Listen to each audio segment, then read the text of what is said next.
You know what I'm listening to? George Michael, Father Figure. Mm, mm. That's all I wanted.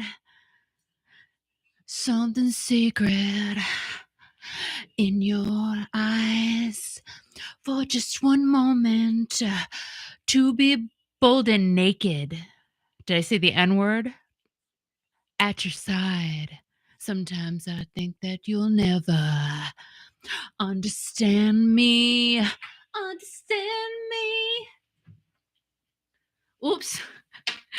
I just dropped an earbud. Ready?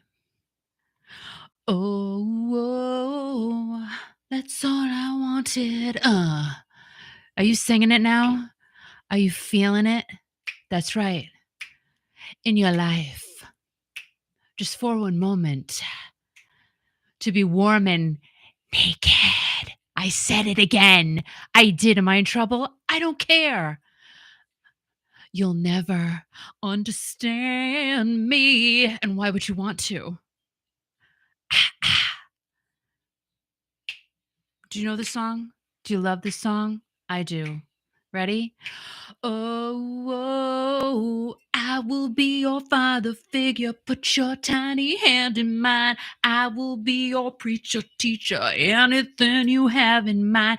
I will be your father figure. I have had enough with crime.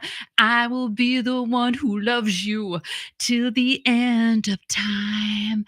Do, do, do. Oh, whoa. All right, that's enough. That's enough. I love you, George. I love you, George Michael. I had to get my other earbud because I dropped it and I don't want to lose it. Oh, whoa, baby. All right, ready? Head flip. I will be your father figure. Put your tiny hand in mine. Here's my earbud. I will be your preacher, teacher. Anything you have is mine. Hi, everybody. Hi. I'm not even like my tabs aren't even ready. So I'm gonna have to do some tab work while we're chatting this evening. I hope everybody is well. Really happy Saturday to all of you, to all few of you right now, and it's fine. Hi. So let's say hi to Nancy and hi to Cindy and hi to Nancy and hi to Cindy again and hi to Helise. Hello. How are you? Yeah, it's Saturday night. I know, weird, right? But here's the thing. I'm just going to be upfront and honest and transparent because that seems to be the word of the century, isn't it? Transparent. We're all just being transparent. I was tired last night. I was exhausted. And I want to be upfront and forthcoming with all of you. What's the thing now? Demure. Something in demure. I don't even know what the other word is. I've already forgotten because it was here and like last week and then it's gone now. It's two words everybody was saying. Mindful. That's it. I wanted to be mindful yet demure. Which one is it? Like, I don't know. Some person on TikTok came up with this whole thing and he's going to trademark it and all that. Whatever. Rock on. You know, it's all good. I'm being mindful and never demure. So, hi, everybody. Welcome aboard. And you are listening to me, Kiki. And we have a radio station, in case you didn't know, Kiki.fm. Download the app for free if you would like to in the App Store. And also, please subscribe to the channel if you have not already and hit the like button and please comment. Subscribe. Did I say subscribe? And just talk to everybody here because everybody's fab. Like, I cannot even stress to you enough how fabulous everyone here is. So I hope you've all had a wonderful week. Our week was crazy. I'm not gonna lie. It was a lot. It was a lot to take in, a lot to handle, just a lot going on every moment, every second of the day. But I will say that today, my friend Sue and I went yard sailing. We went to several, and it really just helped me. It helped me get through what we've been through this week. And it's not even like it was anything bad, thank goodness. But it was just a lot of things every single day. All right, do any of you ever feel like, why can't it just be a good day? Like, it was a good day. Why can't it just stay that way? So let me tell you one story from this week. I won't tell you everything because I'm not kidding you. When I say something crappy happened, every single day. Let's not be Debbie Downer, but I'm just telling you, it was a rough week. I'm gonna give you one example of one thing that happened this week out of many. So, all right, I was coming home from somewhere in East Greenwich, Rhode Island, as a matter of fact. Now, if any of you know of East Greenwich, Rhode Island, it's a very nice town. It's really the upper crust portion of Rhode Island. So I was coming from somewhere in East Greenwich and driving home, minding my own dang business. I stopped at a stop sign. An older man, I'm not going to call him a gentleman because he was not even remotely close to being that, stopped his car in front of my car and proceeded to yell and swear at me for about 5 minutes straight and calling me, let's see, an a-hole, F me, and go F yourself, and you're an effing a-hole, and this is to me, and just kept saying that over and over again, and I couldn't go anywhere because he stopped in front of my car, and I really couldn't understand why, and I said, what's the problem? Like, what's going on?" You know? "You people never stop at this stop sign, and if I didn't stop in front of you, you wouldn't have stopped either." I'm like, "But I'm stopped right now. I'm my car is stopped. As a matter of fact, it's turned off because it's the type of car it turns off when it stops, right?" And he just continued. And I really couldn't even say anything, and he just kept calling me names, like bad ones. And it was a really good day until that happened. And I did call the police. Let's be real. I called the police and I told them what happened. And they said, "Well, did he do anything to you?" I said, "He yelled and swore at me. That's what he did, and he stopped in front of my car." "But did he physically harm you?" "No, he didn't, but he yelled and swore at me, and I'm pretty shaken up right now by it, just letting you know." "Oh," I said, "Did you get the license plate I just gave you?" She read it back to me. "Yes, we did." I said, "So what can be done about this in case he does it again to someone else and shakes them up too?" "We'll have an officer go speak to him." Probably didn't happen. But I will tell you, I'll never forget his face. I will never forget what his car looks like, and I hope I see him again. That's all I'm gonna say. Because allegedly, we all have to take matters into our own hands sometimes. I haven't done anything. I won't do anything, but I do have his license plate, and I probably will see him again. So anyway, that's a portion of my week, and I hope you've all had a great week. So why I was exhausted last night, there's part of the reason. Yeah, lots of stuff though, right? We've got a big debate coming up Tuesday night. Not talking politics, but it's a big thing. Everybody's talking about it. I mean, we can't ignore it. It's a thing that's happening. So hopefully, everybody will get out and vote. That's the bottom line. You just got to vote, right? It's the big thing, the big V word. So we do that. No matter who you vote for, you just go vote. Doesn't matter. I don't care who you vote for, because we all get to vote for who we want to. How cool is that? That we live here in the United States of America, which is a great thing. So let's see. Eunice, everybody. Eunice made it here on time. Should we record this date in time? I think we should. It's Saturday, September 7th, 2024. Eunice was here on time. We just have to give her a big round of applause. Let's do that. So that's great. Nancy, it's not even all right.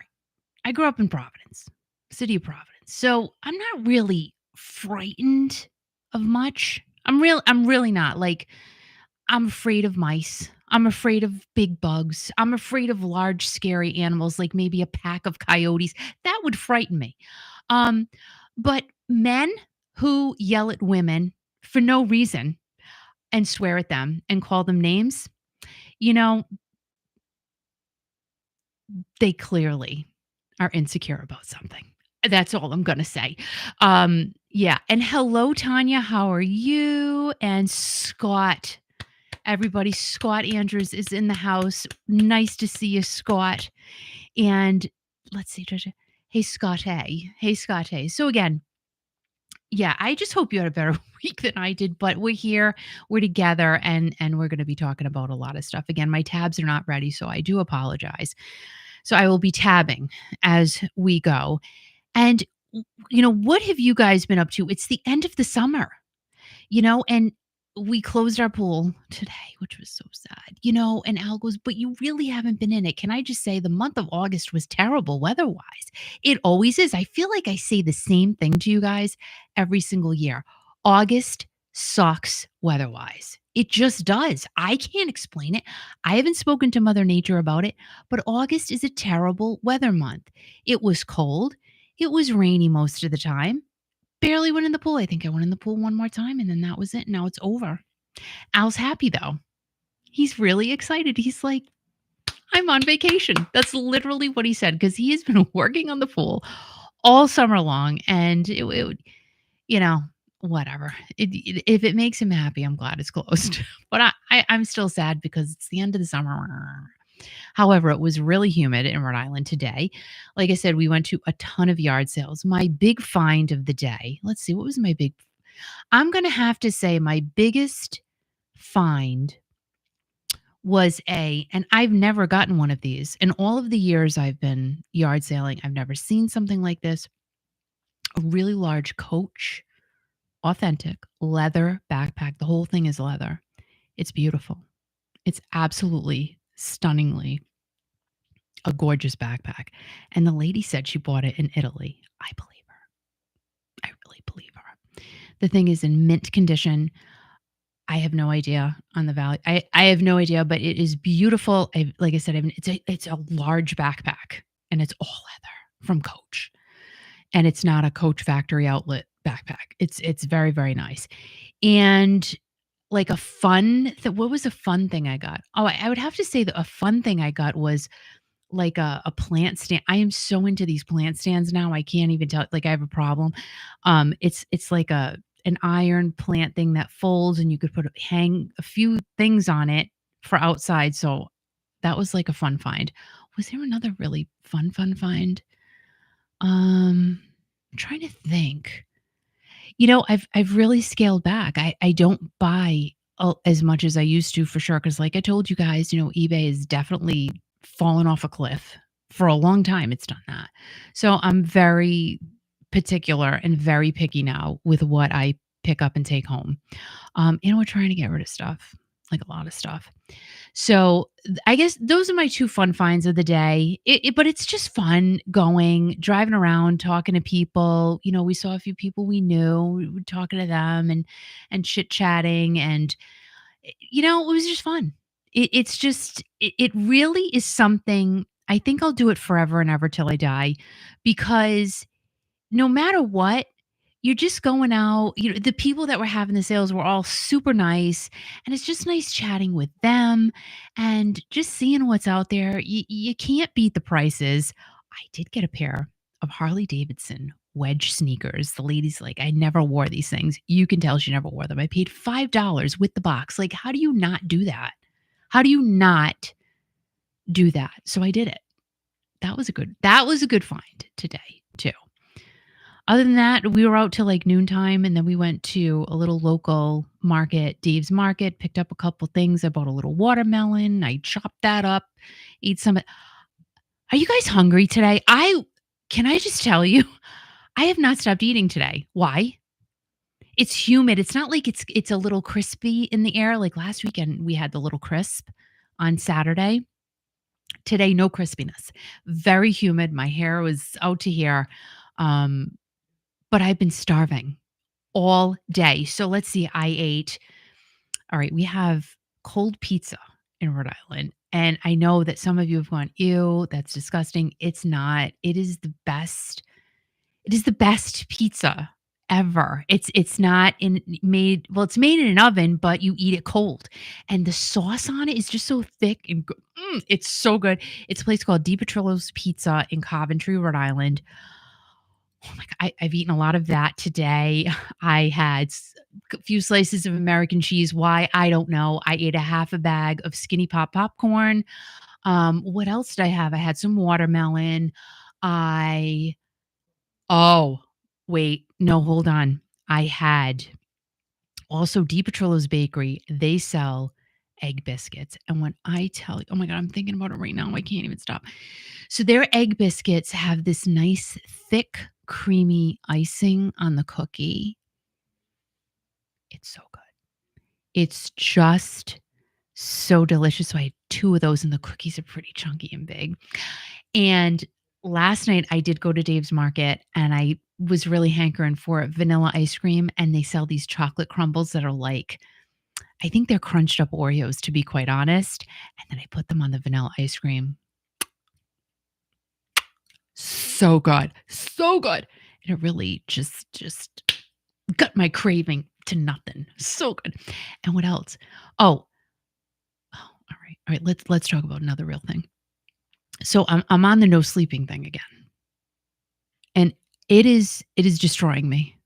Can I just tell you that? Let's see what everybody's saying. Um, let's Oh, Nancy has her fall decorations up. I was thinking about that today. I'm like, I gotta get my little lights out. I gotta uh Halise, I can't read what you wrote. It's not here. Let me see if I can go up. Hold on. Hold on.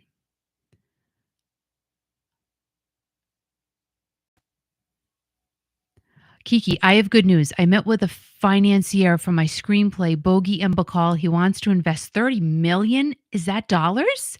Is that in doleros? He says he has connections to Clint Eastwood praying. Well, everybody just send, lots of love and good positive vibes to Halise. And you know what? Fingers, toes, and everything else that is dangling on my body, I have it crossed right now. It's all crossed for you. So let's go, Halise. You do this. You go, girl, because you work very hard on that page for sure. And that is amazing. So good for you. Let's go.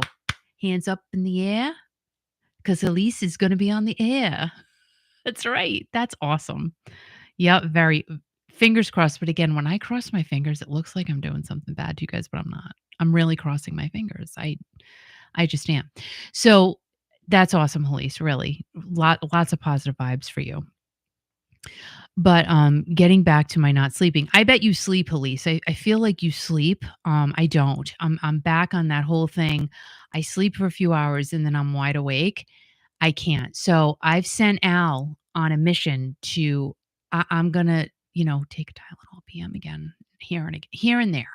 I'm not gonna do it every day. I'm just not because I remember when I stopped taking them, I was so proud of myself. I felt, but I'm like, I'm not. It's not bad, but I took them for a very long time, and I've been not taking them for oh gosh, 4 years. So I said, you know what? Even if I do a half of one every now and again, I think that'll help me because I need to I need to sleep. And oh, let's talk about this show on Netflix. I'm so addicted to it. It's called Wentworth. Now, I've never seen Orange is the New Black. That was really huge a couple or a few years ago. Everybody's talking about Orange is the New Black. And I think that about women in prison? I think so. Well, Wentworth is, I believe it's set in Australia and it's about women in prison. And when I tell you, I can't stop watching this friggin' thing. I cannot stop watching it. But of course, then it gets late. You're binge watching and it's late at night. And then I'm dozing off and I'm sleeping. And I wake up. I'm like, wait a minute, where'd so and so go? And come to find out they're dead. So, this Wentworth thing, if you have Netflix and you want to get addicted to something and you're into that whole it's really good. I mean, it's a bit saucy, but it's very good. Um, and Halise said, "No sleep comes with menopause." Well, I'll tell you what, Miss Halise, I don't like it. I am not a fan because we were talking. Remember, we all were talking about this no sleep thing a while back, and I was doing good. I was doing really good. Now, all of a sudden, here we go again. Just like Whitesnake, here I go again with no sleep. Oh, like it's I can't. And then I'll take a nap in the afternoon, like after dinner. And that sucks even worse because then I can't go to sleep. So this vicious cycle has got to stop. I've got to stop it dead in its tracks right now. And I'm going to have a Tylenol PM tonight. Like I said, maybe I'll start with a half of one because I'm such a lightweight. Maybe a half of one will do the trick.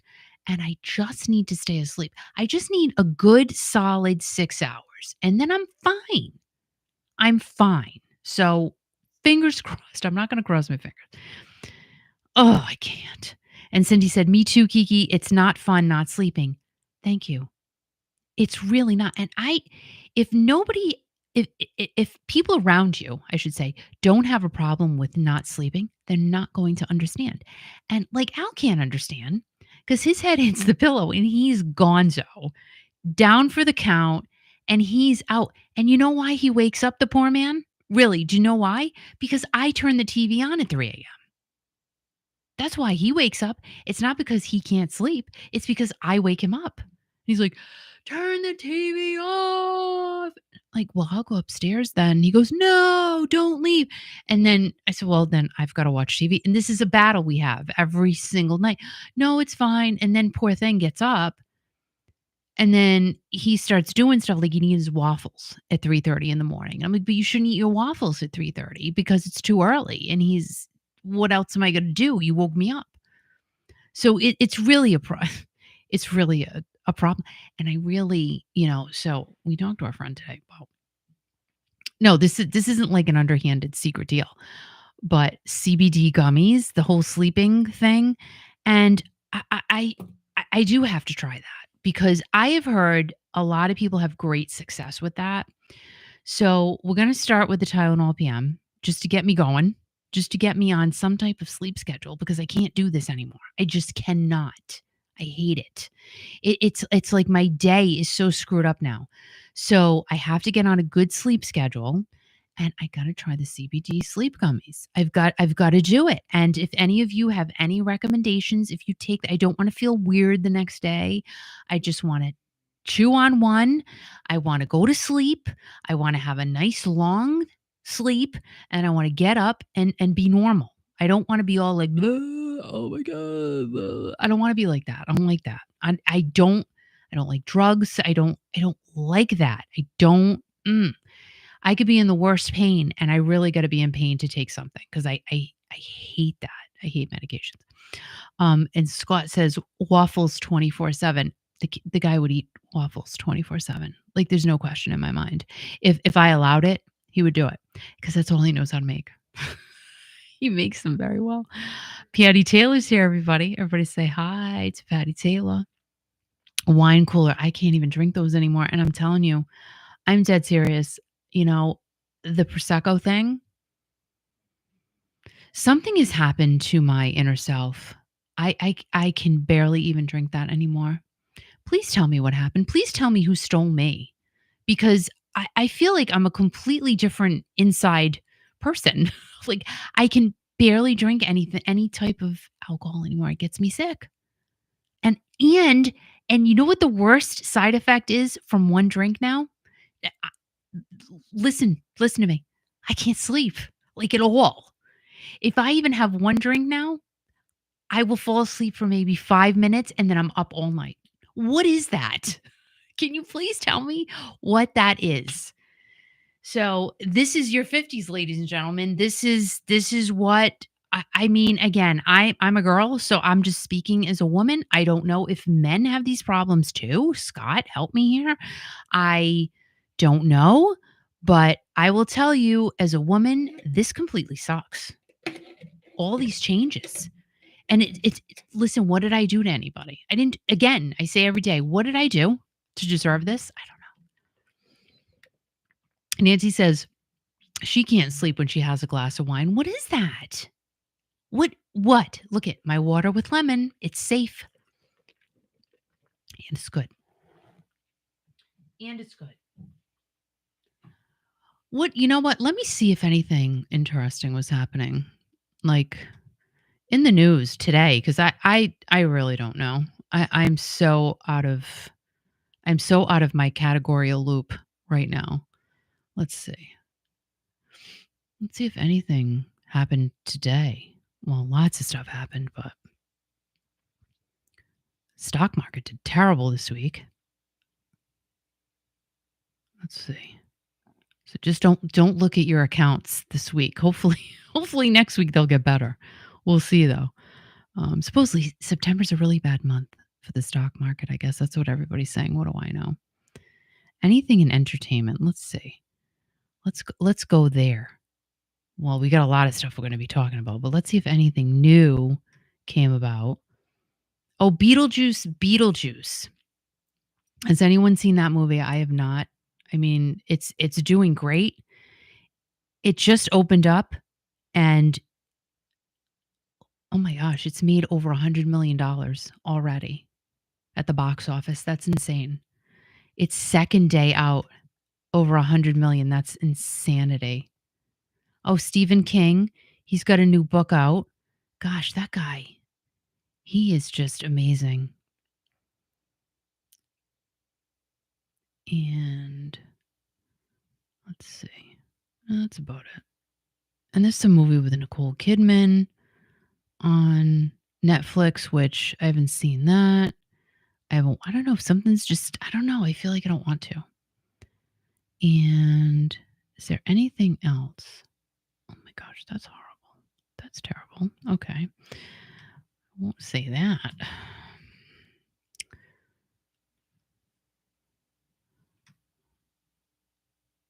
I don't know. All right. Well, that's about that. All right. Now, let me see. Let me do a tab while we're chatting here to get another couple of tabs in because there really was a bunch of stuff that went on. This week I was kind of surprised because when I do start checking everything out on Monday for the Friday show, and I'm like, holy moly, lots of stuff. Did I talk about him already? Let's see. I'm sorry, guys. Let's see. All right, yeah, I did. Let me cross him off. And lots of cancellations. Have you seen that? Oh my goodness. So we'll do that. Just get these couple of tabs and I'll go back to you guys in 1 second. That, and then we got to go here because then we have to talk about this lady who I adore because she was on tour with that lady who had to cancel. And you probably already know who I'm talking about. And geez, she looks great for 62. That's all I can say. She looks awesome. Let's see, I'll do this and then. Okay. All right, great. Let me go back to you guys. All right, so good. I got another couple of tabs done, and then I'll do a couple more, and then we'll start talking about everybody. Kurt Andrews is here. Good evening, Mr. Kurt. And Scott says, sorry, I'm 59 and sleep like a baby, 9 to 4:30. I rarely wake up during the night. Do you see what I'm saying? Men are so lucky. And I hate to put that on you, but really, you guys are very fortunate when it comes to that stuff. It's like I never hear about these problems from guys. It's only from women. It's not fair. And we have the babies and you know what I'm saying? Like it's a lot going on that we do. It's not right. Should like some of the stuff should fall on right. I'm not wishing it on you, but you know what I'm saying. And Tanya says, yes, it stinks. I'll be 54 next month. You're just a baby. You're just a baby, Tanya. And Nancy says, Scott, I envy you. I wish I could sleep through the night. Right. Oh my gosh. And then Kurt says it's all Al's fault. It is. But then Al says it's my fault when I wake him up. I can't win. Oh, and Kurt, and you know what? I did not even get a chance to say something, but I did see it. Kurt, everybody. Now here's a positive news story. And I'm so sorry. You know what? Let me go and like it right now before I even say it because I read about it and life gets in the way. Life gets in the way, but it's in my head. Hold on. I'm going to talk about it in 1 second because I have to like this first. I don't think I did yet. Like literally you do these things and then you got to go and here we go right there. And then let me share it because this is so cool. This is so cool. All right. And let me do a little hearty. All right. Okay, I just shared it. So now let's read, everybody. This is from, oh gosh, now you make me put my glasses on, Kurt. This is from the Dead Daisies. And like, excuse me, but if you get in the liner notes of someone's CD, that's pretty good. I mean, I say that's a really good day. So here's what this is from. All right, this is from Kurt's page. It says, when you get a new CD and the band thanks you and your friends in the liner notes, you know the band is very special. Thank you, the Dead Daisies. So here's what it looks like. If you can go to Kurt's page and check it out. See, like, I don't want to put it up because of the glare, but can you see that? Okay. So it says a big thanks to our fans. You are the reason we are still here making music and touring. From all over the world, you've supported the band and been part of our journey as we go from strength to strength.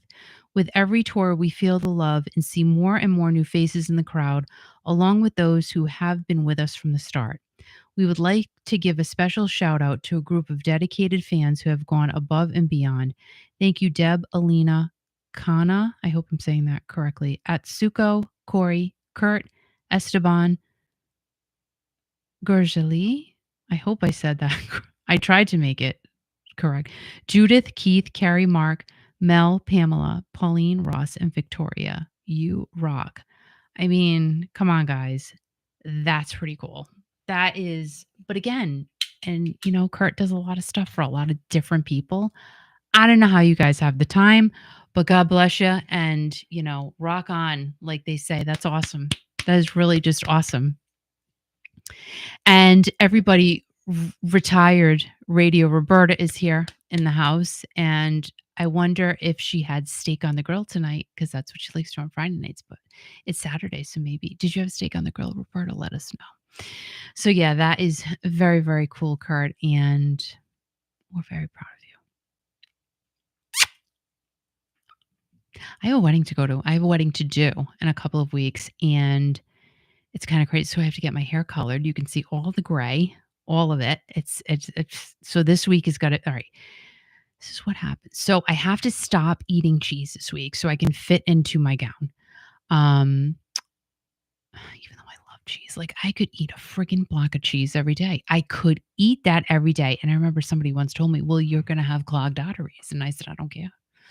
I don't care because I love cheese that much. The Cabot extra sharp red and black label Cabot cheese is the best.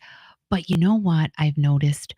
Sometimes, like every batch is different of that cheese. If you guys like cheese and you have that cheese, every batch is different. I like it when it has a bite to it and it's a little, not flaky, but it's a little bit crumbly. But not all, I don't know if it's the expiration date, but anyway, that's my favorite cheese and I love it. So I have to get my hair colored. I have to stop eating as much junk as I'm eating on those friggin' Rhapsody chips. Do you know all I had to do today to not buy them? Like, no, don't do it because I would have eaten that whole bag today. Because I'm in that type of a mood. I'm in an eating mood today. I said, don't do it. Don't buy the Rhapsody chips. I didn't. It was very difficult, but I stayed away and I'm quite proud of myself because I literally would have eaten the whole bag today. So I've got those two things I have to do. I'm doing the ceremony. That's going to get all wrapped up. And I'm very excited. My best friend's son, like how do you not be happy about that and just be excited? I'm so excited. I'm so excited. And I'm like, just be calm, be cool. Cause I've known him since he was a baby. So it's such an honor. Such an honor. So it's going to be really, really nice. And Roberta said, "Oh, you had pizza. Well, you know what? That's good. Pizza is good. What kind of pizza? That's all. That's the key right there. What kind of pizza?"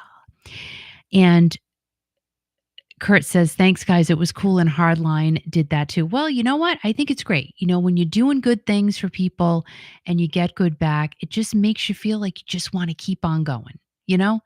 And we don't do good things because we want good back, right? We don't. We're doing good things because we enjoy it and we truly care about the people we're doing the good things for. But when it comes back around, it's really, really nice, right? All right, so let's start talking about some of the stuff in the news this week. And one of the things, Sergio Mendes passed away, and let's see, he was 83 years old. And the one song I keep thinking of is "Never Gonna Let You Go, Gonna Hold You in My Arms Forever. All this time, oh, I'm never gonna let." But he didn't sing that though, right? All right, so Did he write it? Let's see. Let's see. Sergio Mendes, Never Gonna Let You Go. Now it's by him, but who sang it? Da, da, da. Here we go. It says, no. Oh, he produced it. Okay, so he produced this song. Cynthia Weil and Barry Mann wrote it, and they wrote it back in, well, they released it in 1982, and Dionne Warwick originally released it. The amazing Dionne Warwick. But who? All right, let's see. Who sang it, though? All right, I'm going to turn to you guys. Who sang Never Gonna Let You Go in the 80s? Hi, Laura. Nice to see you. I love you, Kurt. I love you more. So Sergio Mendes, Never Gonna Let You Go. Who sang? Was it Gino Vanelli? Why do I keep why is Gino Vanelli in my mind with that song? I don't know. So yeah, it was very sad to read that. And Sergio was a composer, a pianist, producer, and singer. He had a humongous career. I mean, really. I just remember hearing his name, seeing him on TV growing up. Over 60 years he was in the business.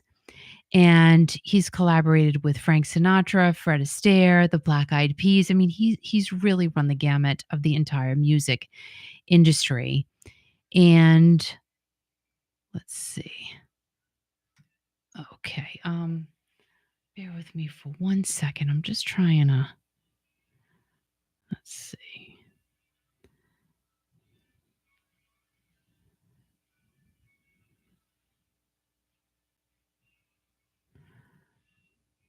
Let's see. He was born in Rio de Janeiro. Let's see. Humongous career. Let's see what else. What were his 10 top hits? Let's see. This is from Billboard. And he won a Grammy for Best World Music Album for his 1992 album Brasileiro, and 2 Latin Grammys.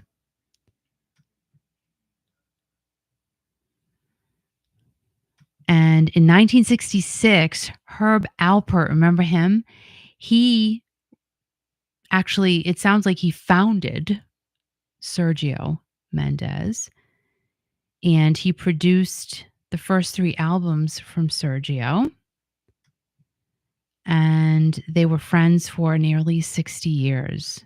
Oh, and Herb Alpert said, Sergio Mendes, my brother from another country, passed away quietly and peacefully. He had said on Friday he was a true friend, an extremely gifted musician who brought Brazilian music in all its iterations to the entire world with elegance and joy.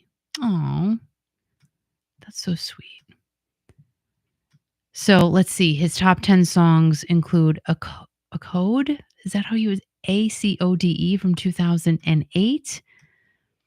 One Note Samba Spanish Flea from 1966.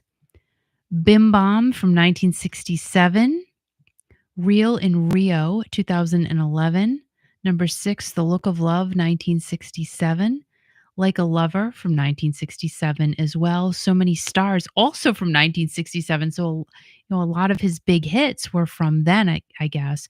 Pretty World 1969 at number 2. The Fool on the Hill 1968. And Mais Que Nada from 1966. And my apologies if I didn't pronounce that correctly. So, yeah, Sergio Mendes, amazing career, and may he rest in peace. And then I was really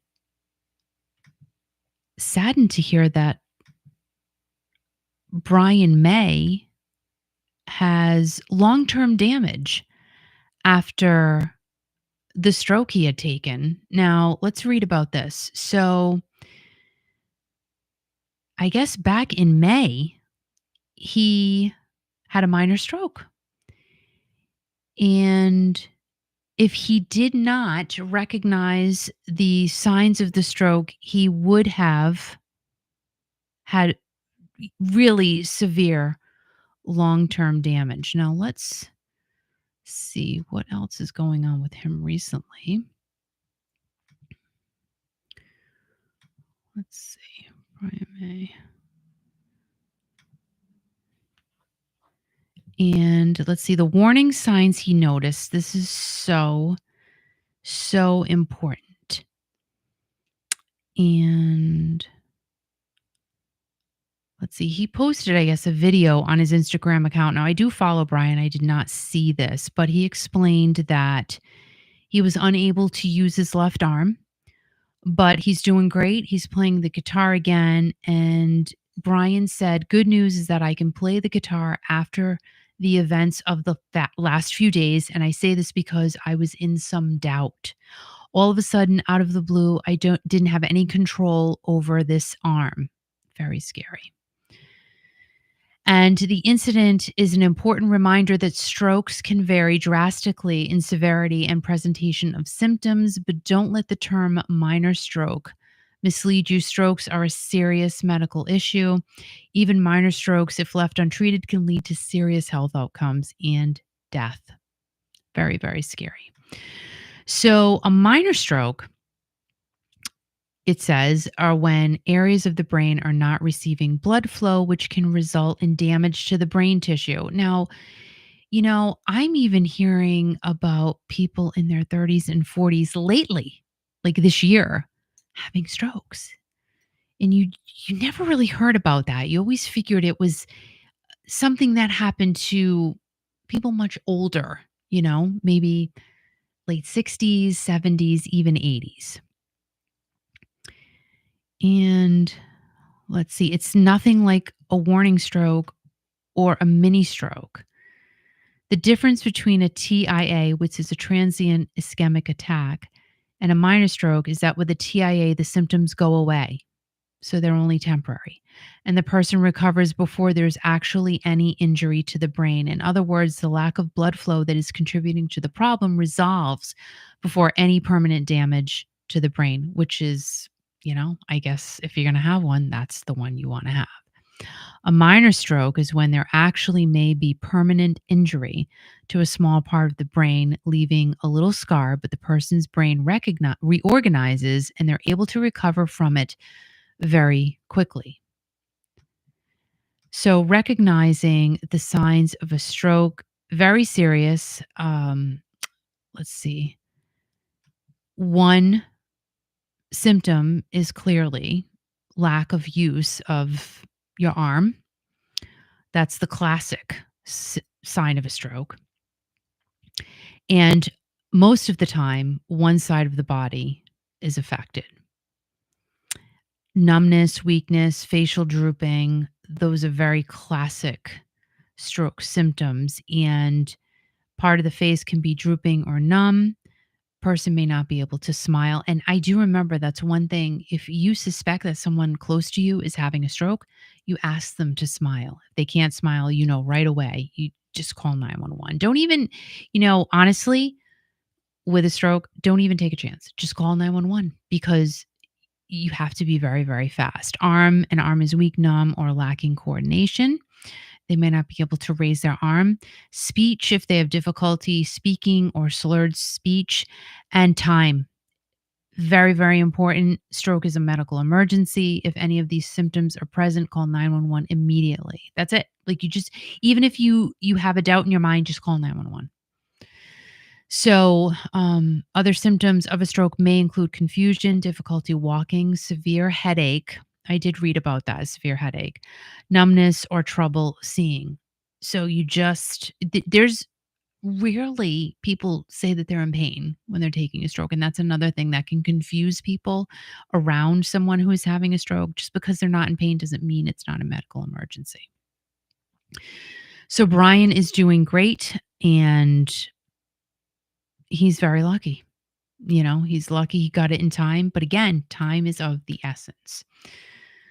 And somebody else, like, this just I'm sorry, but there's a lot of medical stuff this week. I mean, this is what it is.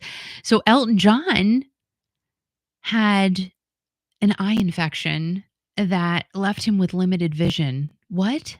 What? He's been through a lot too the past couple of years, Elton John has.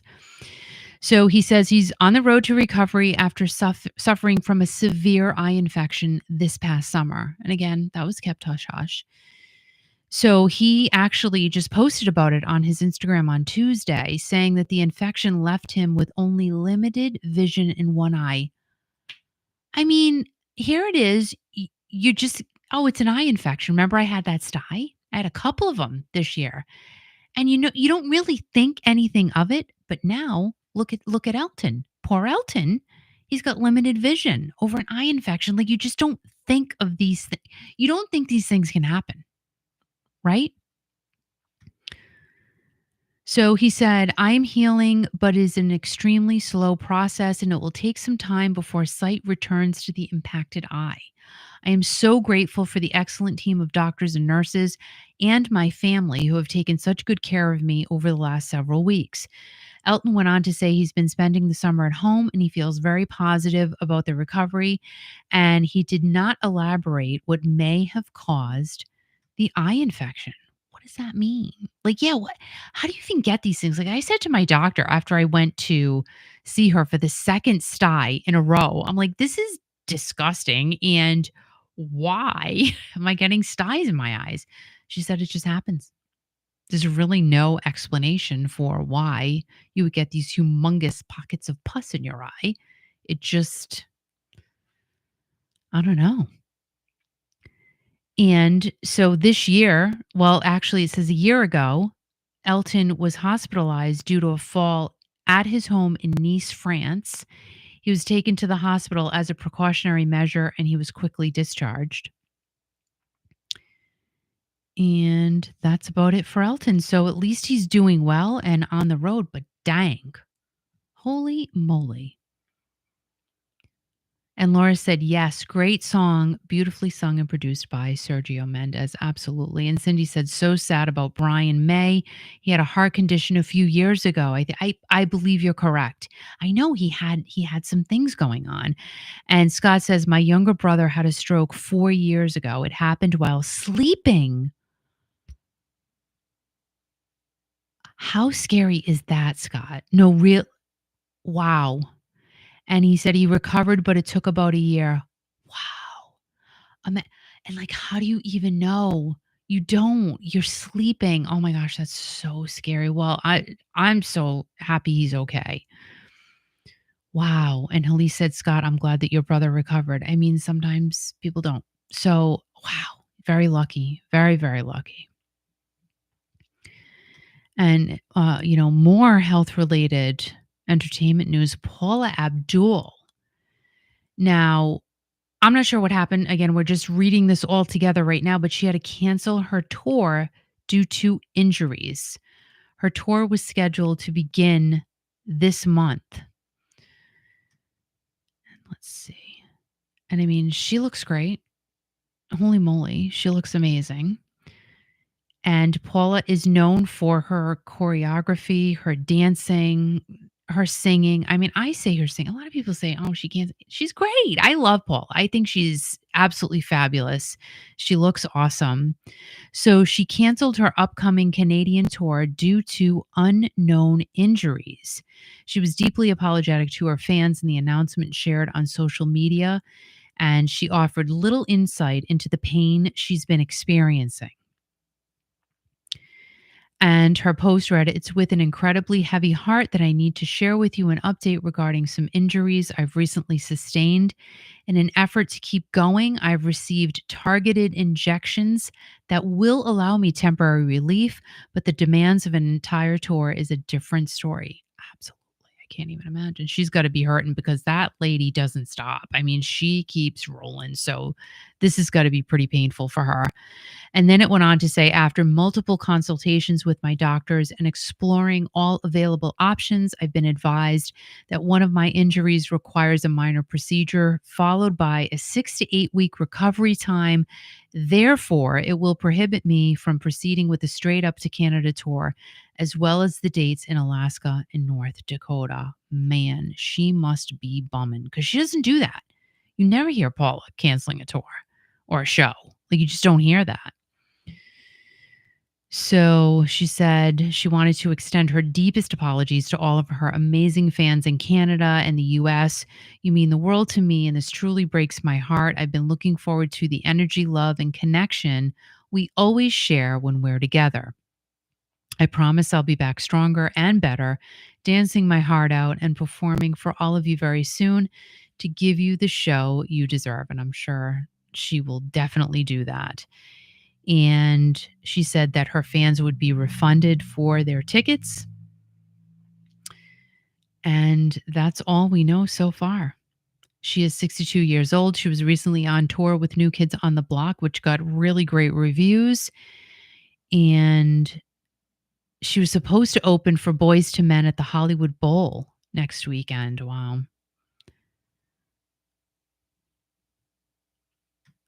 Huh,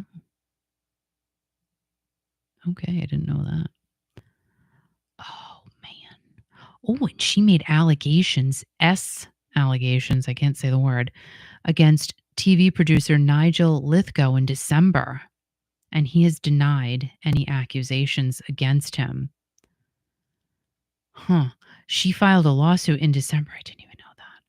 Saying that Nigel, who is 75 years old, yeah, the S word, assaulted her. You're not even supposed to say that word either. Sorry. Her twice during her stints as a judge on both American Idol and So You Think You Can Dance, according to a copy of the complaint obtained by Fox News Digital. And then it says, to say that I am shocked and saddened by the allegations made against me by Paula Abdul is a wild understatement, Lithgow said in a statement to Fox News Digital.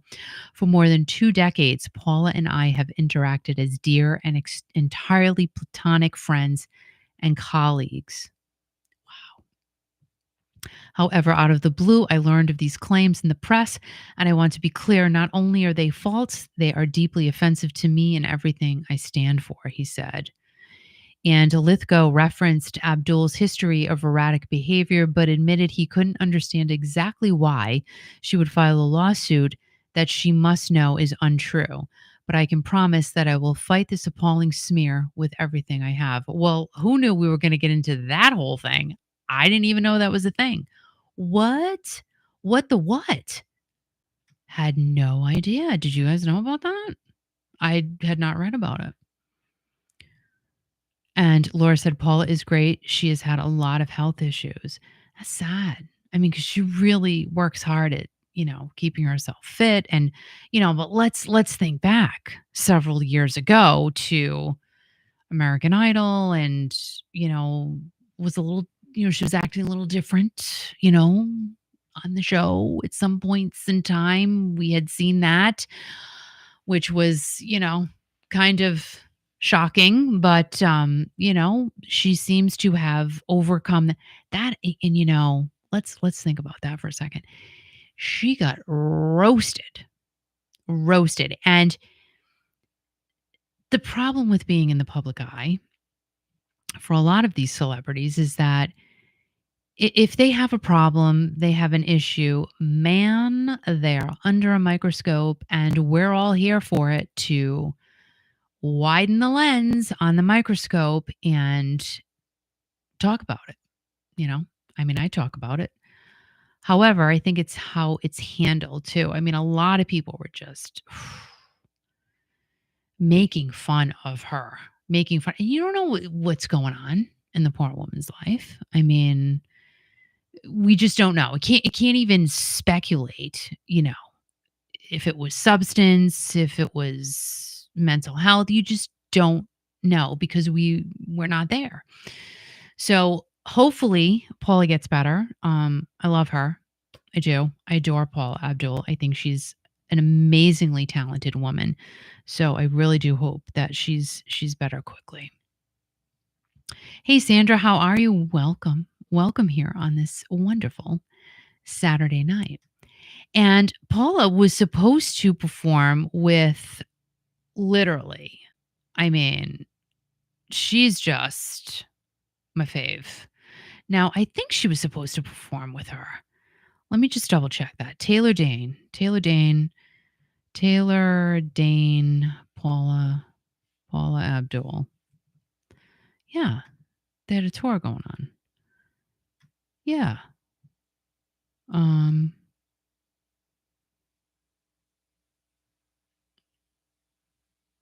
yeah, because Taylor had announced that she was going on tour with Paula. Oh, and it was going to be Tiffany too.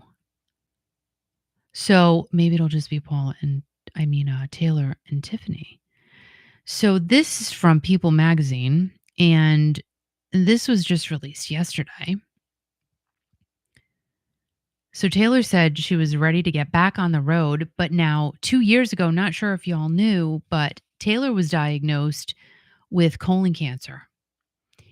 And she said that right now, currently, she's prepping to go on an international tour that will take off in March of next year. Also, tonight, she's performing with Tiffany in Cathedral City, California. And Taylor said, I'm known as the singer's singer. So it's very important for me to make sure that I tell a story in a way that takes fans on a journey, but also they should reimagine me. Dane tells People of her preparation for upcoming live shows. You want to be in the artist's head. And she was diagnosed with colon cancer in July of 2021. She did undergo surgery to remove 10 inches of her colon.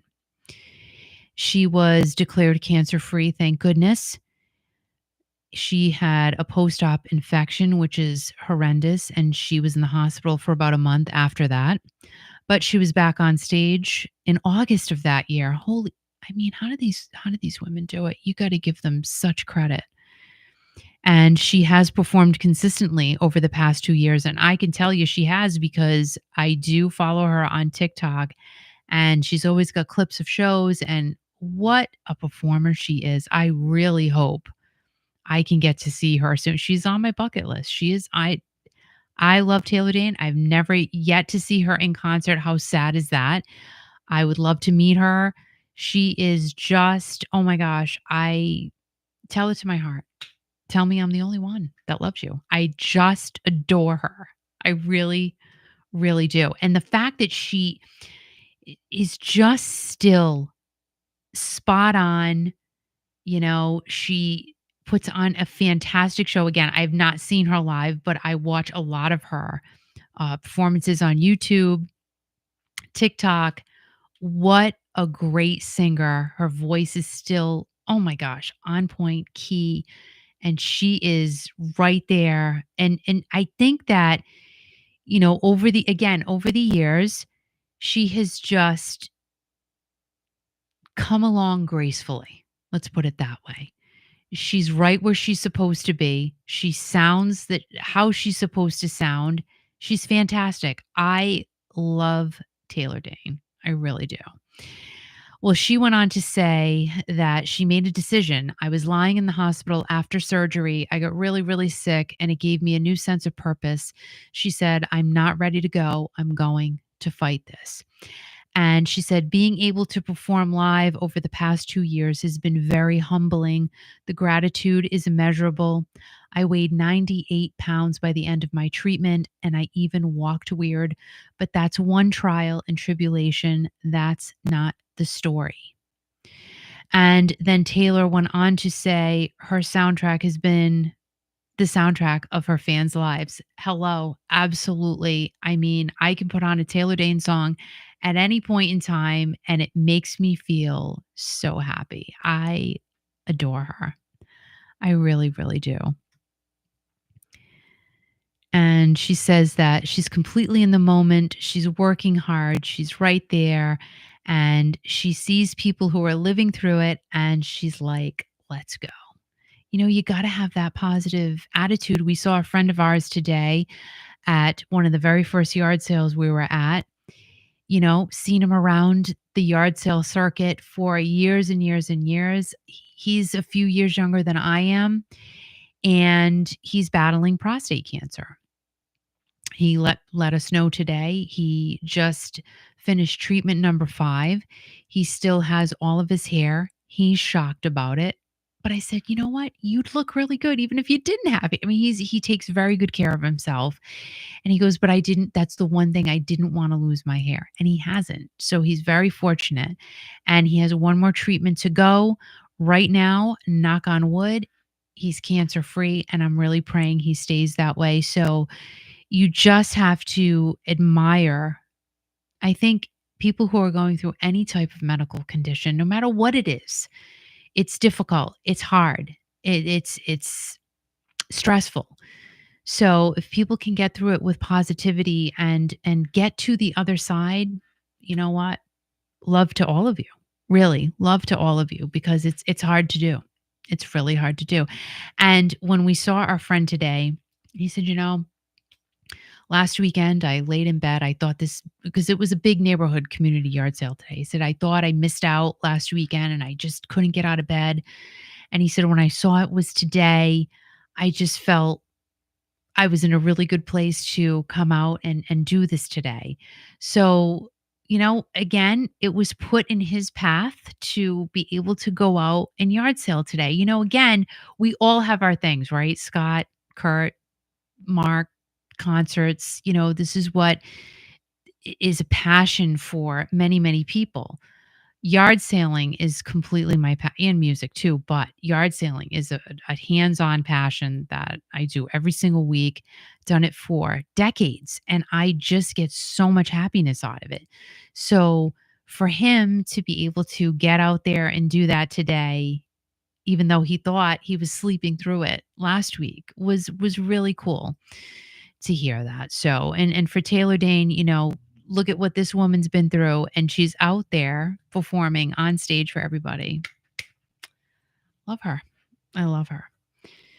So good for you, Taylor, and lots of love to you. Let's see. So I got to do some more tabs here. Let's see what everybody's saying. Oh my gosh, Jenny's here. Jenny, how are you? And let's see. I know. So Jenny, here's the thing. You're working because you got to do it. It's right. We all got to work. We all got to pay the bills and then get things done. But we're happy to see you here tonight. Oh my gosh, we're so sorry to hear that, Sandra. Oh my goodness. Well, lots of love to you, Sandra, and hopefully you have the strength to just push you through to the other side, and everybody send some love to Sandra for what she's going through right now. Yeah, there's a lot of stuff, right? A lot of stuff going on. So let's see what we can talk about next. Now, this little bit, I thought this was crazy. Let me see. Again, I told you I didn't have my tabbies ready. All my tabbies weren't ready because I literally sat down at 6:00 and came on here, but it's all good. So, oh gosh, this is unbelievable. All right, now Richard Gere says that, and it's, I don't know. Supposedly it's a joke, but I don't know. I don't know, because I think I've read this before. He said that there was no chemistry between him and Julia Roberts in Pretty Woman, and I'm like, no, saw. There's no way they had no chemistry, because if you've watched that movie 5 million times like I have, you just go, "Oh my gosh, I hope they dated in real life for like a minute," because those 2 in that movie, right? Can you just tell, were they not hot together? Please tell me they were. Please tell me you think they were, because I think they were. I felt it. I felt something. And I know actors and they can act. But if you're telling me that's not real, I can't believe you. I can't. There's no way, because you have to have some type of chemistry to be able to do that. There's got to be something there, right? You can't pretend that. You cannot. So again, this is from the Hollywood Reporter. He said he had no chemistry with Julia Roberts in Pretty Woman, which I literally I can't. He still looks really good, dude. How old is he now? How old? Let's see. How old is Richard Gere? Let's Google it. How old is Richard Gere? 75. He looks amazing. Can I just show you a picture? Hold on. I'm going to show you. Look at this man. He looks really good. Wait a minute. Let's share. Let's share. Share the screen. Share it. Sharing. Share. Oh, don't do that. Oh, there he is. Does he not look good? Look at him. Look at him. Come on, everybody. That's good for 75. I say, little dimple. Little dimmies. And he has a lot of hair. Good for you, Richard. All right, let me stop sharing. Let me stop, because there's no other pictures of him. Cindy, one of the best movies ever. I 5,000,000% agree. That's one movie I can just watch that thing over and over again. I can watch that. I can watch Breakfast Club over and over again, and I have, and I do. St. Elmo's Fire. I just watched that a few months ago. I'm like, I gotta watch this on rinse and repeat again. That's another one I can just loop around. What's another one? Help me out here. Give me Ferris Bueller's Day Off. I can watch that. I got to start getting to the horror movies now, though. I was watching, we'll talk about Richard Gere in a second, but I started watching, and then I fell asleep last night. The whole Karen Reed thing was on 2020. All right. I do not know. I know like, I guess the meat and potatoes of the story. I just know what happened, but I don't know. Everybody has such different opinions on it. And my best buddy, Michelle, I forget what she thinks. I don't know if she thinks she did it or she didn't do it. But all right, the little bit I saw, I feel, don't hate me. I don't know. Don't hate, but remember, guys, I'm not invested in this. A lot of people are very, very invested. We're talking 30 minutes of what I saw last night. I didn't think she did it. I feel like she didn't do it. Don't come at me, because I don't know. I think people think she did it, but I don't know the whole. I guess I would have to, listen to more of what went on. But I don't know. Sounds like she was maybe set up, and that was the whole thing. Like, people saying free Karen Reed or something, right? That was like a big thing. It's happened in Boston, so it's a local thing, but it went worldwide phenomenon. People love that stuff. They love all of these, Now, Moonstruck with Cher. Yes, Roberta, that's another. I haven't seen that in a long time, and I've got to watch that too. That's another one I can loop. And Halise said that Richard Gere is as old as Steve Perry. They both look great. Now, Scott says, at the beginning, I felt like she was guilty, but after following the trial, you've changed your mind. See, like the little bit that I saw last night, and again, maybe it's better that I don't dig into it, but I feel like she really didn't. Now, my friend Sue, she's like, oh, she totally did it.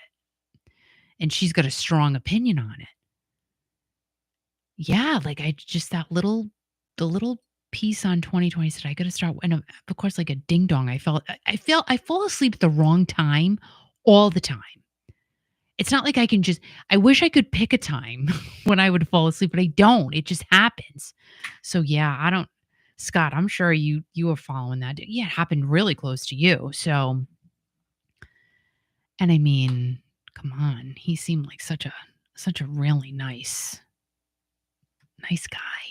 Super nice guy, but we don't know the whole thing.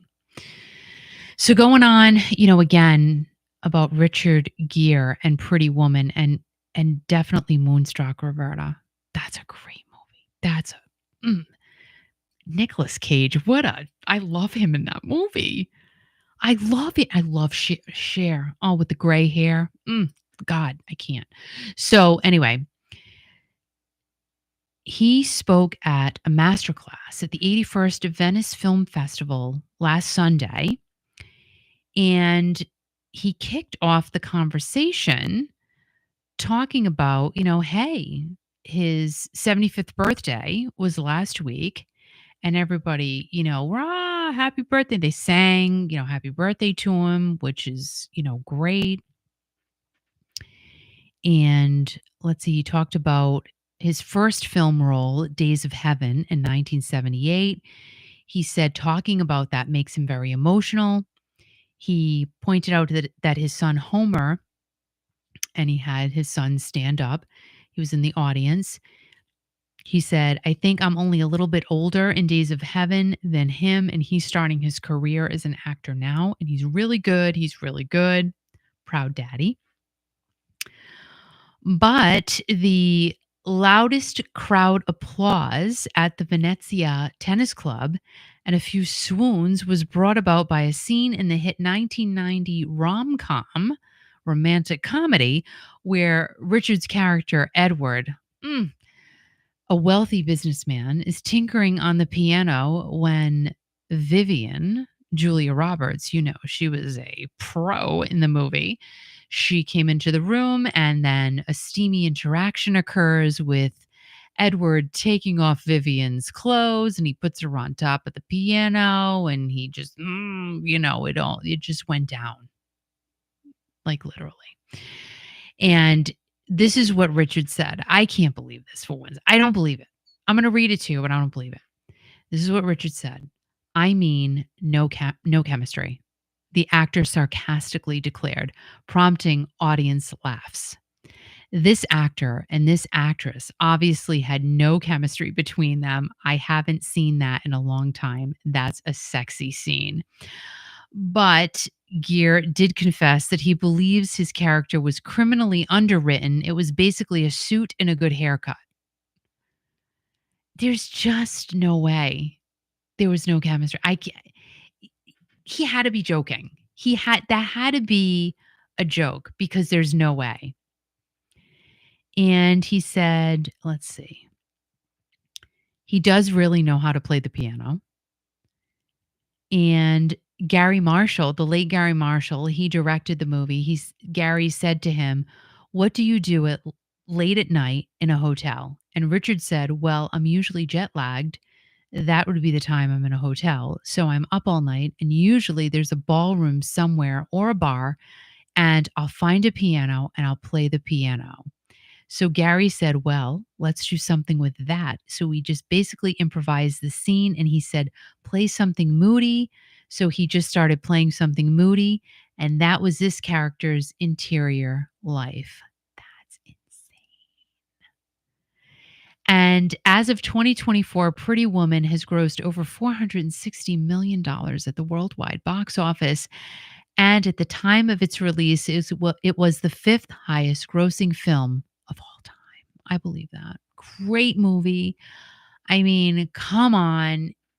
Just a modern day Cinderella story for sure, even though it was back in the 80s. I mean, it's just such a great movie. Oh, that's a good one, Christine. How are you? Dirty Dancing. You know what?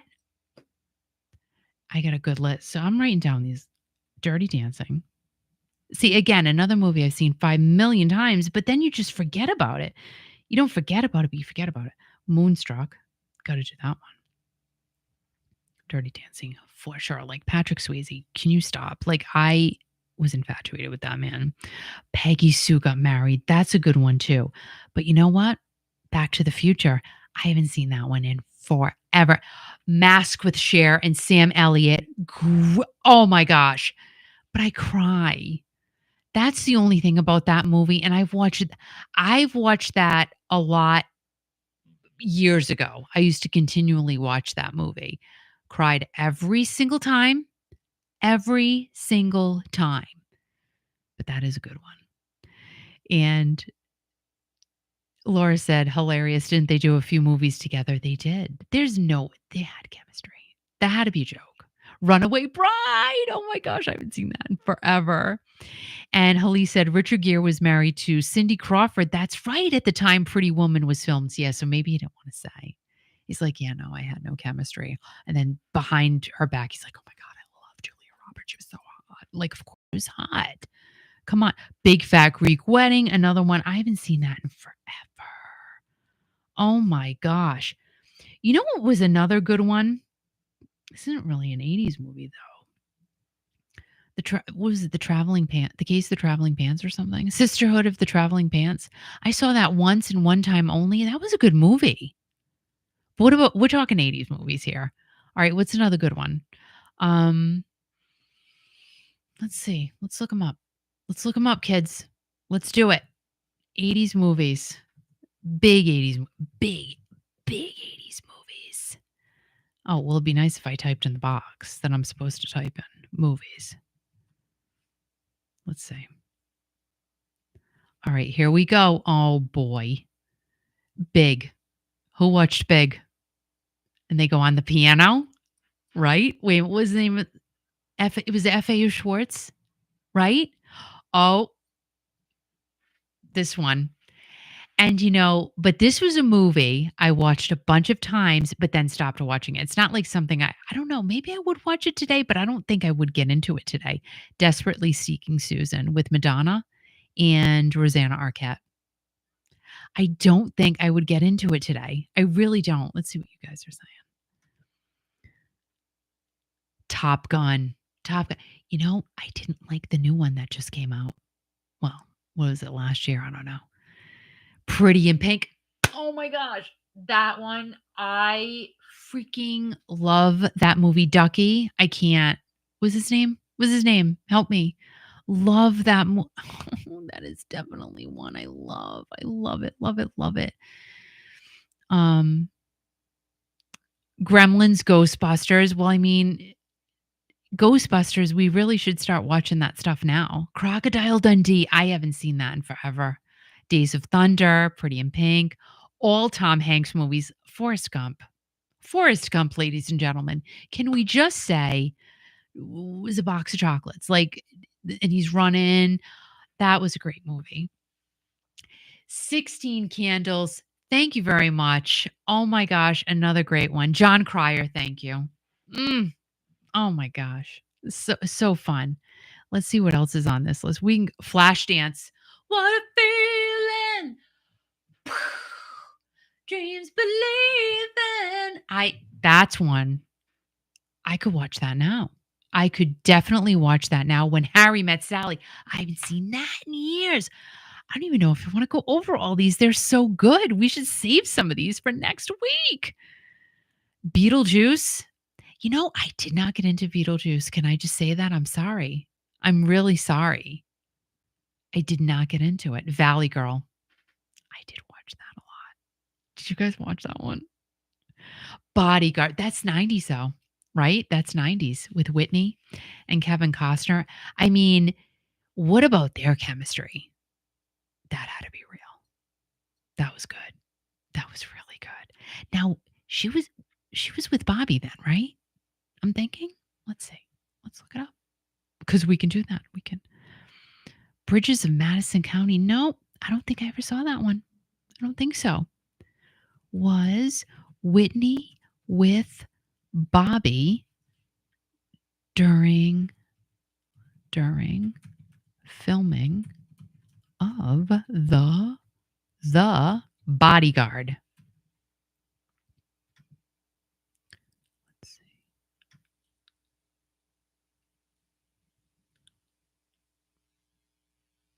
Oh, let's see. Bobby was jealous. Wait a minute. This is from The Guardian. Hold on. Let's see what it says. Bobby was jealous of her success. Okay, well, that has nothing to do with The Bodyguard. Let's see. Second album. This doesn't really say. Like, I gotta really dig through this article. Yeah, I don't know. I'm gonna go with, let's see, what year was The Bodyguard? Let's see, Bodyguard. Bodyguard. What year was that? So The Bodyguard was in 1992. Let's see, Whitney Houston. What a tragic loss. Really. What just gosh, she was so talented. So 1992, let's see where Whitney was at in 1992. And let's see. I mean, let's see. Take a peeky weeky. Whitney and then 91, 1992 to 94, The Bodyguard. That was her first film role, was The Bodyguard. That was released in 1992. She played a star who's stalked by a crazed fan. Then she hires a bodyguard who was played by Kevin Costner to protect her. And oh my goodness.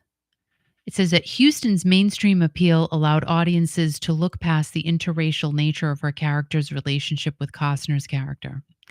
For goodness gracious, like, I mean, weren't we past that then? Like, way then? However, controversy arose as some felt Houston's face had been intentionally left out of the advertising to hide the film's interracial relationship. Really? I didn't even know that was a thing. So the film received mixed reviews. Houston was just playing herself. Doesn't say anything about Bobby. So, like, was she still with Bobby in 92? I mean, the soundtrack was unbelievable. It did amazing. She went on tour in 93 and 94. It was called the Bodyguard World Tour. When did her and Bobby?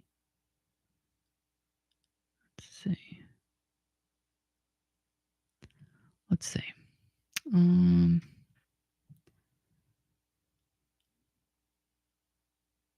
Oh, okay. She had that big.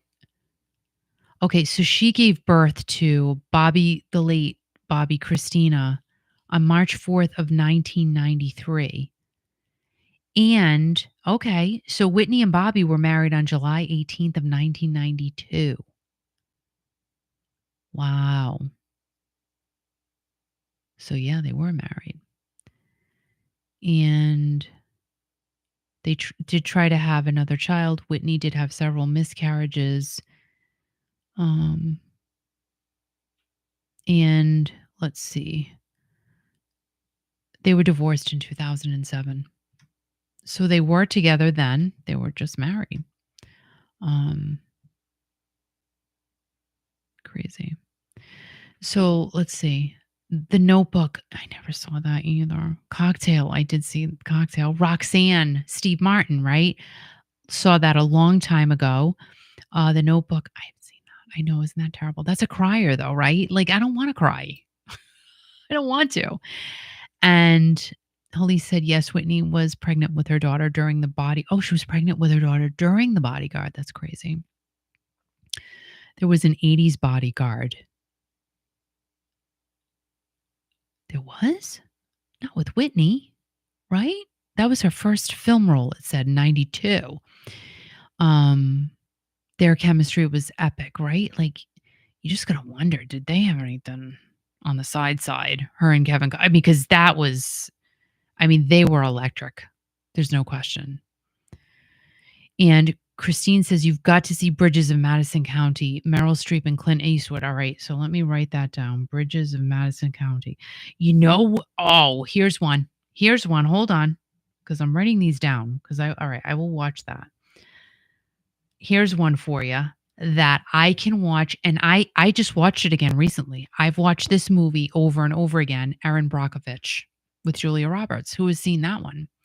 I don't know what it is about that movie, but I think the fact that it's a true story, I have what I don't even know how many times I've watched it. Al will always say, why are you watching this again? Always.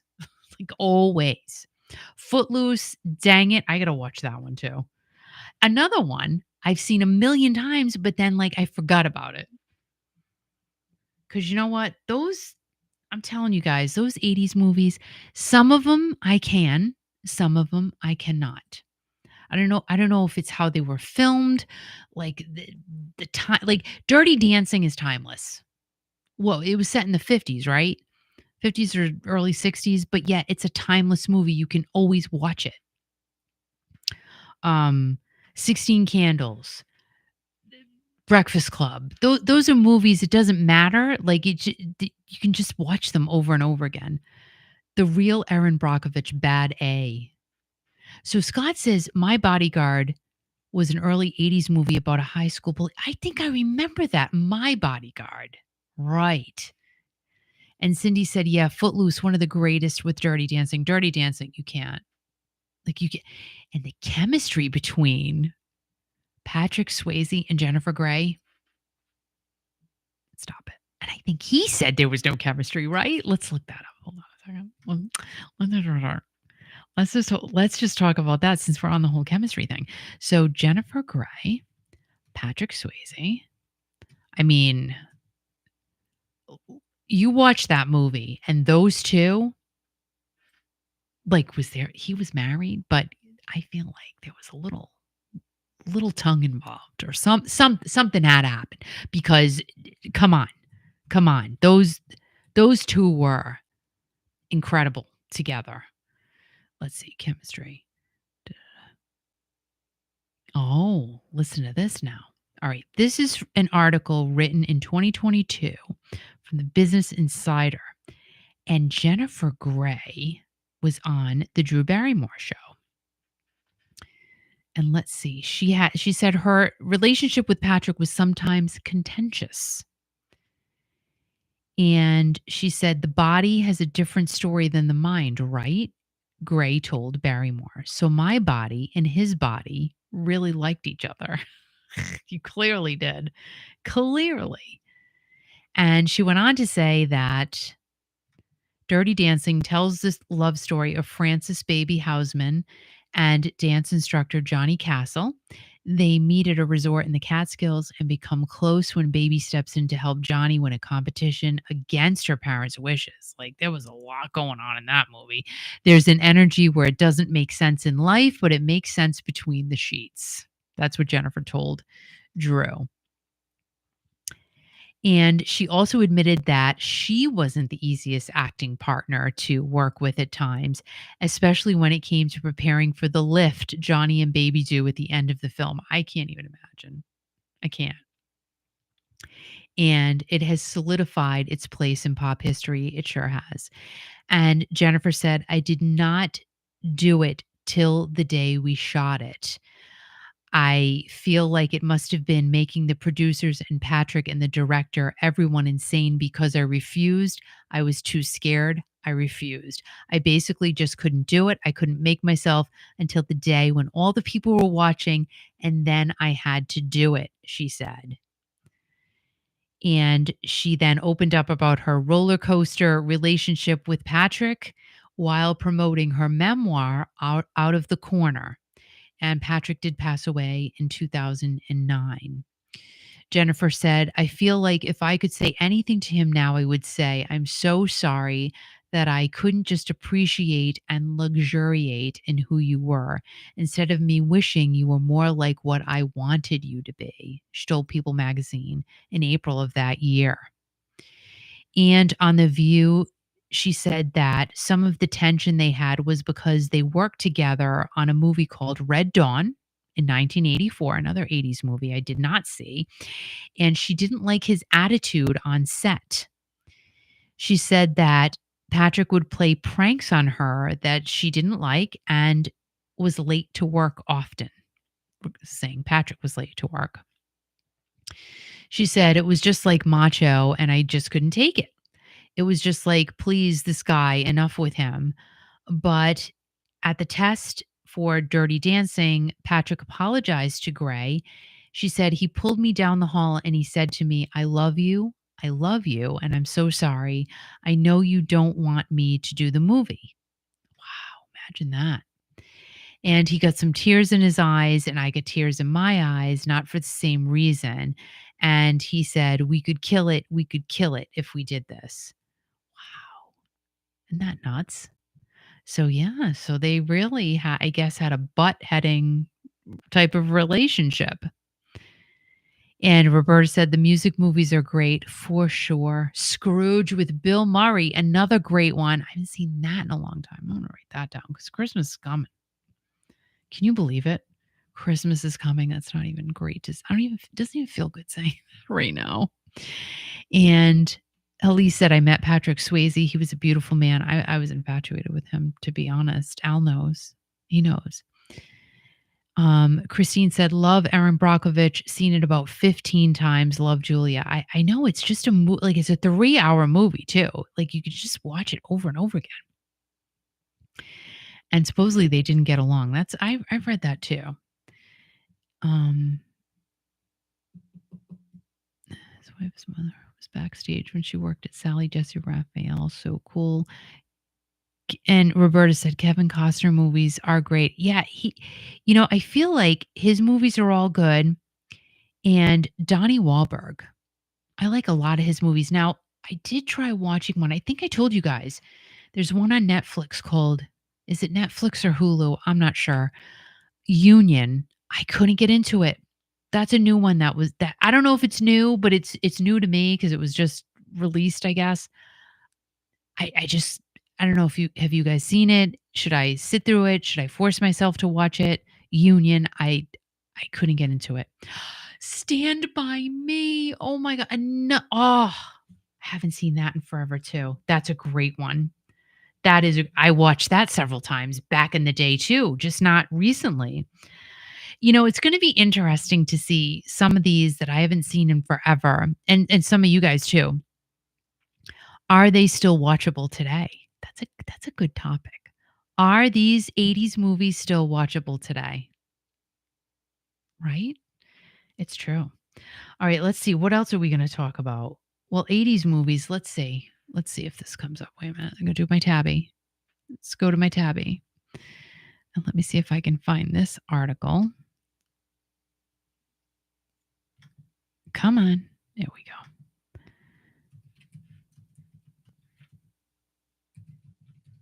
Let's see.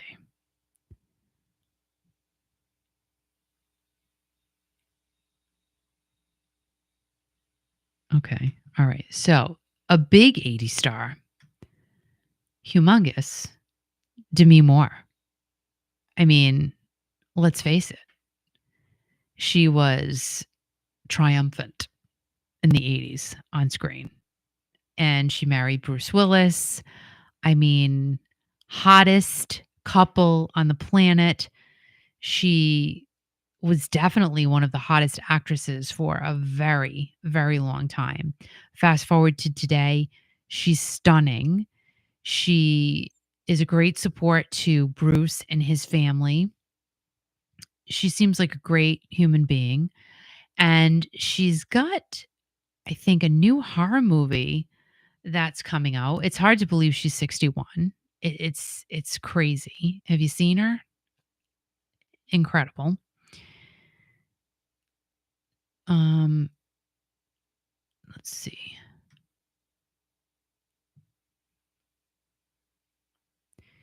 And she has recently said that after she turned 40, there wasn't a place for her in Hollywood. And you hear that a lot.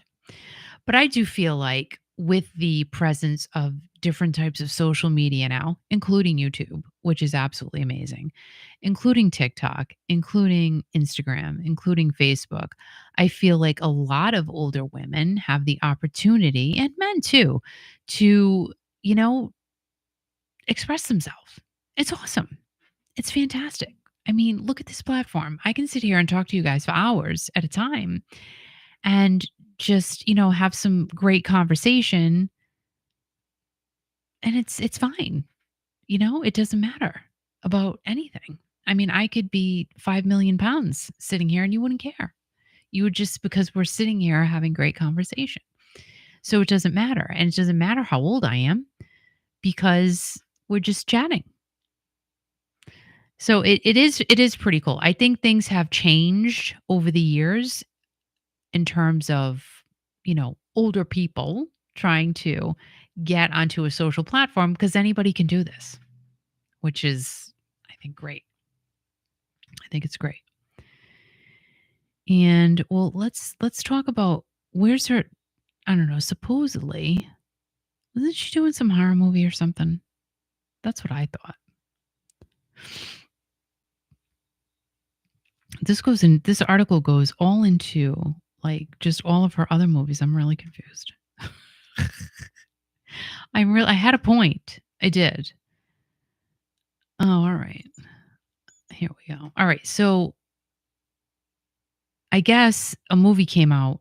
It's not out. It's already out. It's called The Substance.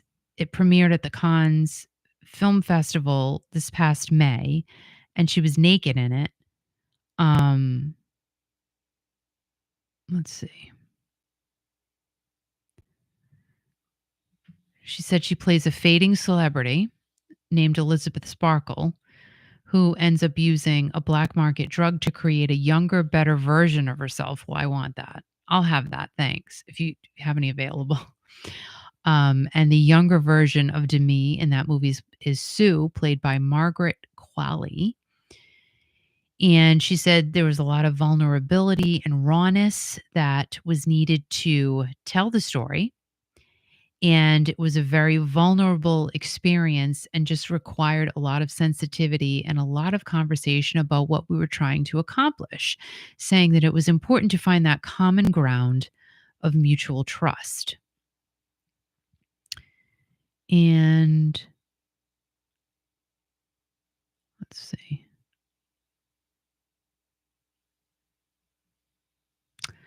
Oh, and the movie stars Dennis Quaid as Harvey, but Ray Liotta, who the late Ray Liotta, he was supposed to be playing opposite of Demi, but he passed away in May of 2022.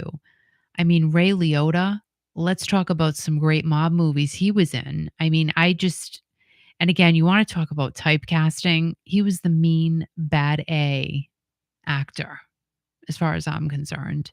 Total mafioso.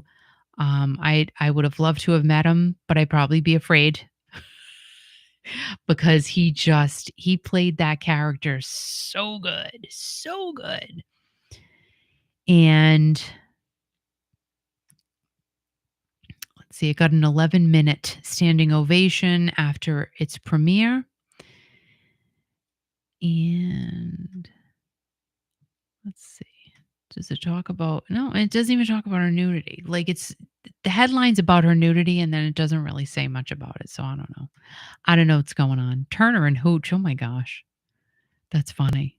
Canine, Ghost, the pottery scene. Demi Moore and Patrick Swayze. That was a great one too. That's one. Oh, that would be a good one to watch too.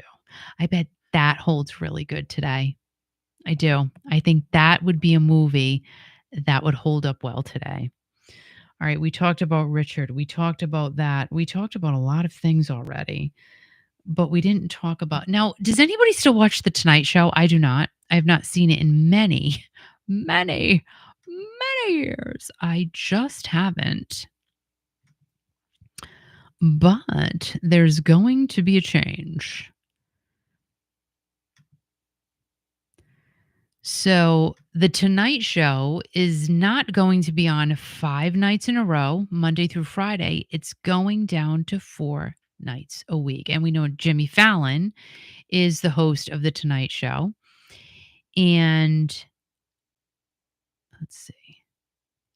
NBC will move The Tonight Show, starring Jimmy Fallon, to 4 nights a week, the latest in a series of moves across the late night day part, aiming at shoring up the economics of the programs as audiences move away from watching TV in linear fashion.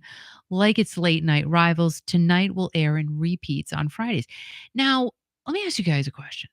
So, do you watch, I mean, sports, put that aside, because we all know that people like to watch live sports. I know when my boys were living at home, I would sometimes say, "Well, don't worry about it. I'll, record the game for you." Mom, That's not gonna happen. We have to watch it live. Like, we're not gonna watch it after it happens. We're gonna watch it live. Okay, so I get that. But I remember watching, we've talked about this too here many times, The Tonight Show with my grandma when Johnny Carson was the host. And, those shows were just, that's what you did. You were in a regular routine. But I kind of feel like you can watch anything at any time now, thanks to DVRs, thanks to, like Hulu. You can just record it, record your favorite shows, and go back and watch them whenever you want to. I mean, I know the Tonight Show is a live thing, but do you guys even do that anymore? Is that even a thing? Like, it's just a question that just popped up in my head. The Tonight Show moving to 4 nights a week, does that matter to a lot of people? Because I feel like the generation who watched the Tonight Show every single night, Monday through Friday, is not really doing that anymore. But is it me? I don't know. Tell me in the comments. Just let me know. So let's see. The Late Show with Stephen Colbert on CBS and ABC's Jimmy Kimmel Live and NBC's Late Night with Seth Meyers and Comedy Central's The Daily Show are already on 4 originals per week schedule. And NBC has been examining costs in late night in recent months. Earlier this year, the network decided to eliminate the house band from Meyer's 12:35 a.m. hour, a move that recently went into effect, but all of the networks have tested similar maneuvers in recent years. It's all about the money, honey. It is so true.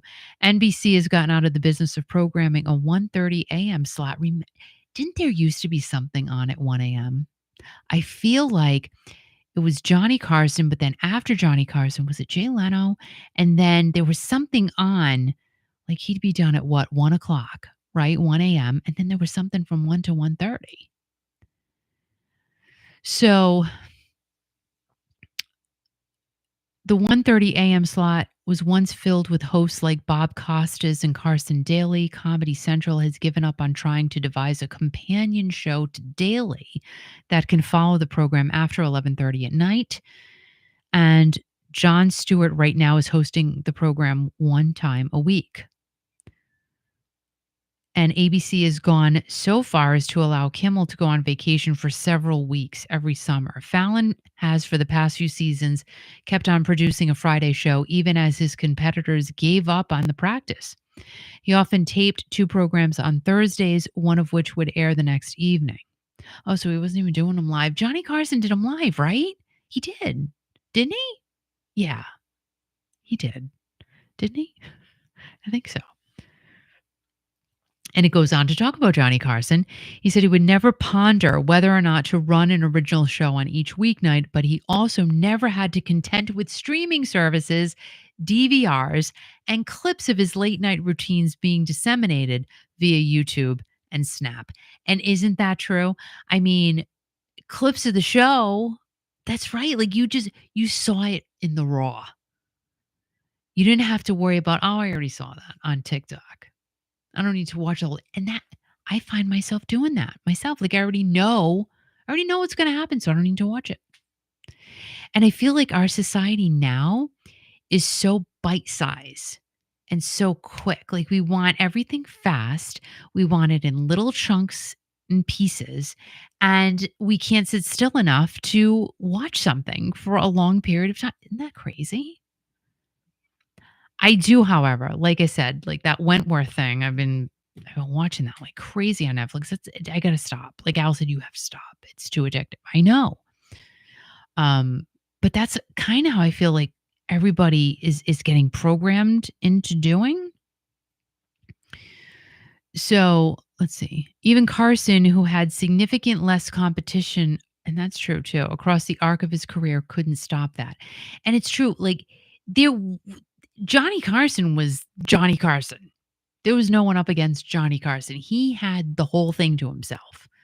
And it's just not like that anymore with that and either, because everything's competitive. You've got a competitor in every single thing, in every single place, in every single piece of everything. If that makes any sense. Let me see what you guys are saying. Let's see.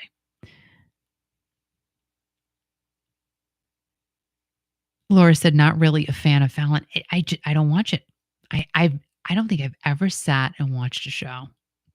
I mean, so like, again, I do see some of his skits on TikTok. They're pretty cute, but they're broken down into a skit. So I will just watch that one skit. Just like Saturday Night Live, I haven't watched that in years because to me, it's hasn't been funny in years. But again, I'm gonna just say it, I'm biased because I watched the original Saturday Night Live, and that was my love. I loved it. Just loved it. Roberta said, "Don't care, very rarely awake at that time." Good for you. Ellie said, "Conan O'Brien." That's right, Conan, forgot about him. Kimmel has some great fill-ins. RuPaul, he's great. He's great. Hallie said, "David Letterman and Jay Leno were fired." You know, David Letterman, I do have to say, Al and I did watch him for a long time. And then, I don't know, near the end of his tenure, I don't know, something just changed. And maybe he was just done. He was tired. Talking about David Letterman. And we just stopped watching him. And Patty Taylor says, "I used to watch Johnny Carson, but I haven't watched those kinds of shows at all anymore." Yeah, I think you know, things have changed. Society has changed. Our way of watching everything has changed. Like I just read something yesterday. Cable TV is almost extinct. Really, I mean, it's streaming services. I love my Hulu. I love Netflix. Those are the only two things I have, and it's plenty enough. I do not need anything else. I don't. And even I've talked about, oh, should I cancel Netflix? But now I'm watching this freaking addictive thing that I've been watching. But literally, that's all I need. Cable, it's done. It's just done. It's you don't need it. Oh my gosh, it's Deej. Deej, you're late to the party, but we're so happy you're here. So welcome. Welcome aboard, Miss Deej.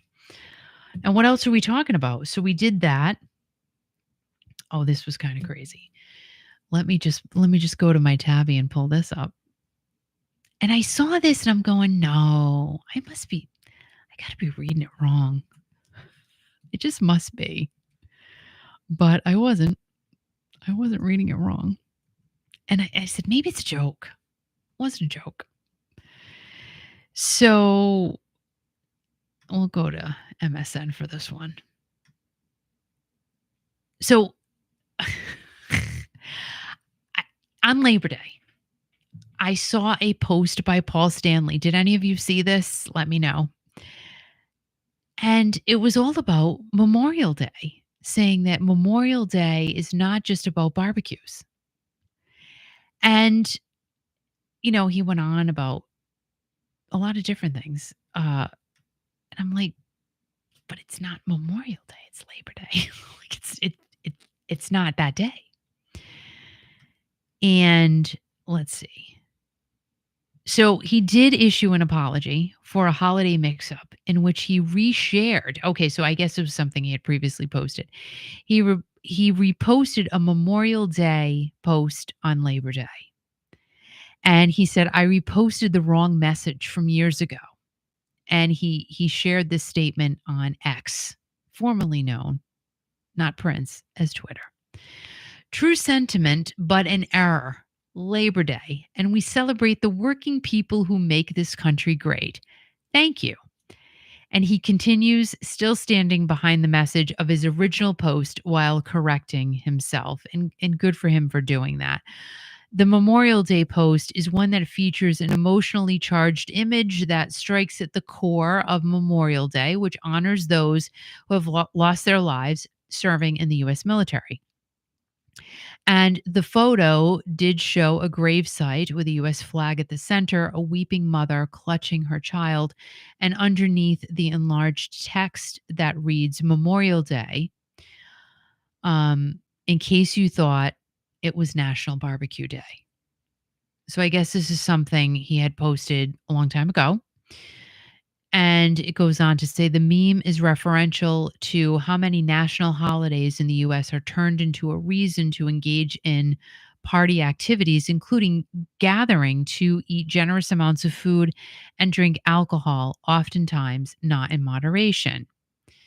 However, Memorial Day takes place on the last Monday each May, while Labor Day, which celebrates economic achievements of the U.S. workforce, is held on the first Monday of every September, which we just did celebrate. Now, Paul could have easily deleted the Memorial Day mix up, but he, took ownership over it, and he said that he still feels that that Memorial Day message is important. Of course it is. But he said that he posted it on the wrong holiday, and it matters more than deleting a post out of any sort of embarrassment. So good for you, Paul. He doesn't need to be embarrassed. It is what it is. But it was kind of funny because I'm sitting there going, it's not Memorial Day. But, it was a human error. And he said mistakes do happen, which is true. And, kudos to Paul for not taking it down. Oh, Deej, thank you. You're so cute. Al's around in the weeds, and I'll tell him you said hi.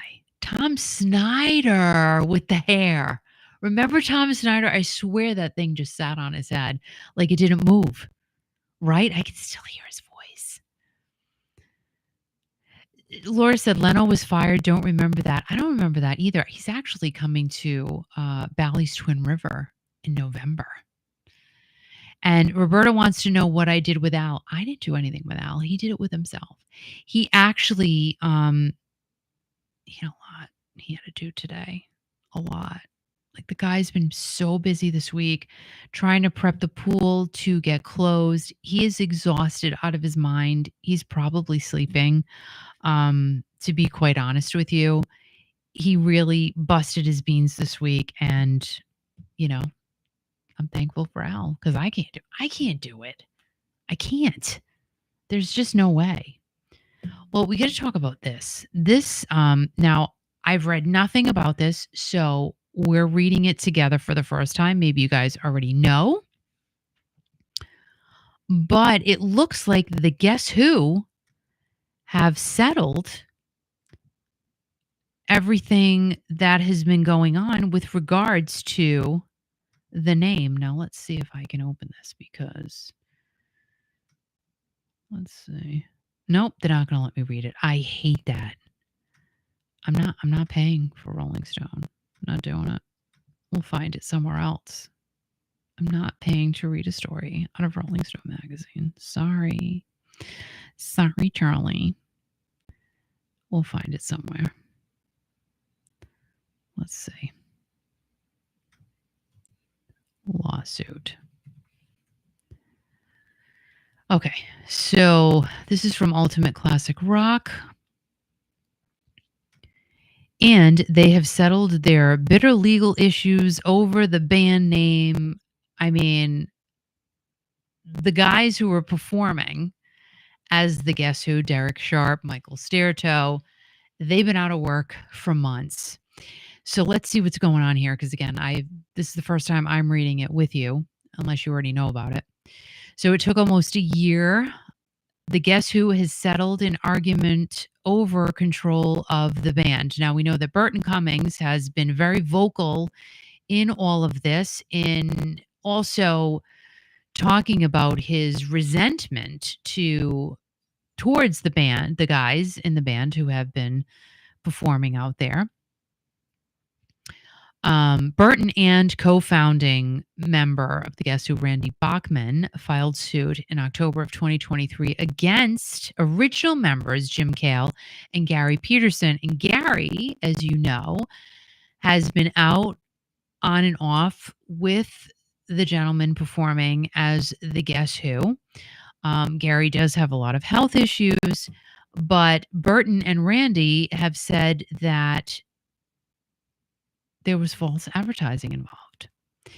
And Cale and Peterson had continued to go out on the road as the Guess Who, even after Randy and Burton left. Eventually, they both left the road too, even though fans were still allegedly given the impression that they were seeing all of the original members of the Guess Who, and they were playing the songs "American Woman," "No Time," "These Eyes," "Undone,"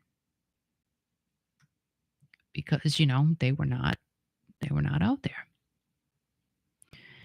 And the article goes on to say, in the initial lawsuit, Bachman and Cummings said that the act going out as them acts as nothing more than a cover band. And I mean, we can sit here and argue about who's a cover band and who isn't. I mean, my whole stance on that is, and this is what I've said repeatedly, and I stand behind it. If there's a band out there with an original member, they're allowed to go out. Again, clearly they didn't want them going out. But if they're going out and they're doing a great job keeping the band's catalog going, and everyone's getting retribution for it, and everyone's, happy, awesome, you know, awesome, because they're keeping that legacy alive. They're keeping the music alive. And that's super important because it's almost all gone, guys. Like, our people are dissipating quickly, evaporating into thin air. So to me, if some of these ladies and gentlemen can go out and keep all of that going in a great positive way, in a nice way, and a respectful way, and fans are paying tickets, they're going, they're getting in their car, they're getting dressed up and gussied up, and they're going to see these well, that's good, right? Because everybody's still collecting, and everybody's still, happy to hear this music. But this was not being looked at in that way. So Burton, he actually terminated the performing rights of the band that was out there performing as the Guess Who. They said it's not happening. No one is going out and performing our songs. And it went on to say no one, including the current edition of the Guess Who, would be allowed to sing their songs, and royalty payments from concerts, TV, and movie placements and radio plays abruptly stopped. And it was effective, and no one expected it. Everything came to a complete halt. So Burton said, he told Rolling Stone that it was painful, but we'd have done it indefinitely just to stop that fake band from taking over our history. They took over streaming sites. They were using old photos of me and Randy. It gets me going thinking about it, but that's over. It's a painful success. It cost a lot of money with lawyers, and I gave up a lot of publishing money, but we finally won this terrible battle. Details of the new settlement were not released, but Burton and Randy confirm that shared trademark, I'm from Rhode Island, guys. Trademark rights have now been worked out with Cale and Peterson after a lengthy mediation process in LA. Burton and Randy are happy that it's all over, and Burton is on tour again. So let's see. What is it? If there is a group out there calling themselves the Guess Who, it's going to have the lead singer who wrote the songs and the guitarist who made the riffs. It's going to have Bachman and Cummings in it. I say if because we don't know. Randy has a lot of bookings and I've got solo gigs. What we do know is that Randy and I are happy because there isn't a fake Guess Who out there anymore. I mean, what comes into your head when I'm saying that? Literally, what comes into your head when saying that? I think Steve Perry and Journey, right? He wrote some of the greatest hits of the band, but he's not out there saying it's fake Journey. Andy Cohen from Bravo did, but he had a little few too many. Let's just say that one New Year's Eve when he said that. So, This was a whole thing that clearly it upset Burton and Randy. Burton was really the vocal one, though. I don't think we really heard too much from Randy. Burton was the driver of the bus of this whole thing. It seems allegedly, it seems to me. And he was very passionate about it. And I guess it comes down to the passion and who can do what, who can sing what. But those guys have been out there for a long time performing. So I guess what happened was the Guess Who never filed a trademark for the band name when they were big time during the 70s. But Cale secured a trademark in 1986, and then he went out as the Guess Who. Gary rejoined him in the late 80s, and the lineup changed around quite a bit. Then Cale retired in 2016, and Gary began playing more infrequently, leaving the Guess Who without any stamp from the past.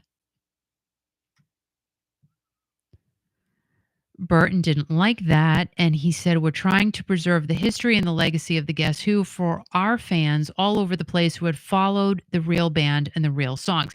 And, if you follow Burton on Facebook, I mean, his fans were really passionate about this whole issue. Really passionate. I mean, really passionate. They were very angry at the guys going out as the Guess Who. And they made it very well known they didn't like them. There was such a division. But then you've got the guys, nice guys going out and great guys putting on a great show. And they really did a great job, and they packed venues, man. They did. I mean, there's you can't deny that. They did, and their fans loved them passionately. So, definitely a large line drawn in the sand for the two parties. But, Burton and Randy, won what they were trying to succeed at. So the article goes on to say that the band that have been calling themselves the Guess Who, what happens to them now? Well, I just read on Instagram today that Michael Stairtoe is now back with Lou Gramm in his band. So, with that being said, Michael was in the band calling themselves the Guess Who. I guess I have to word it like that. I don't know. I just show up here. I don't know. I don't work for anybody. Supposedly I have a big manager, but I don't. I don't work for anybody. I don't even work. This is fun. This is funsies. I don't get anything here. So this is fun. Trust me, this is fun. This is my hobby. This is my mental stability thing that I do once a week. Let's be clear. So Michael is back with Lou Gramm. Now let me just see something here. Hold on. I gotta look something up. Bear with me for one moment. Thanks so much. Thanks for being part of the party.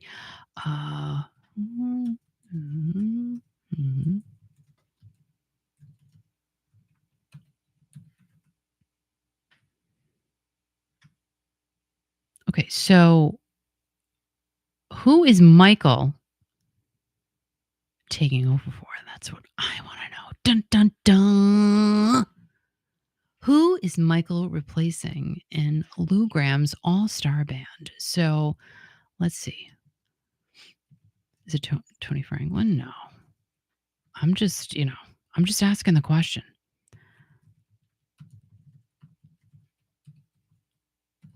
I'm just looking something up. Hold on. So Tony Franklin is on bass. Alex Garcia, but he's with Bad Bunny. He's on guitar, but I think he comes and goes. So I don't know. Is Tony staying? Tony must be staying, and Michael must be taking that spot that Alex Garcia does sometimes, and I know they have different people. I don't know, you tell me. Does anybody know? I'm gonna go back over here to you guys. Bye, Roberta. Good night. I love you. Um,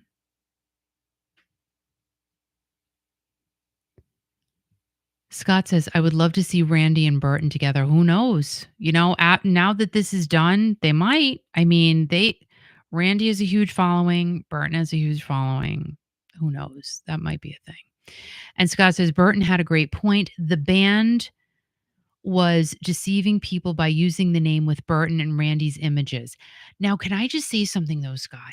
I never saw those. I'm just being completely honest. I didn't see, because I remember reading about that too. And I only saw the pictures with Derek, Michael. I don't know. There was another guy. I guess Michael Devlin, Michael, and then he left. And Gary Peterson. Those are the promotional things I saw.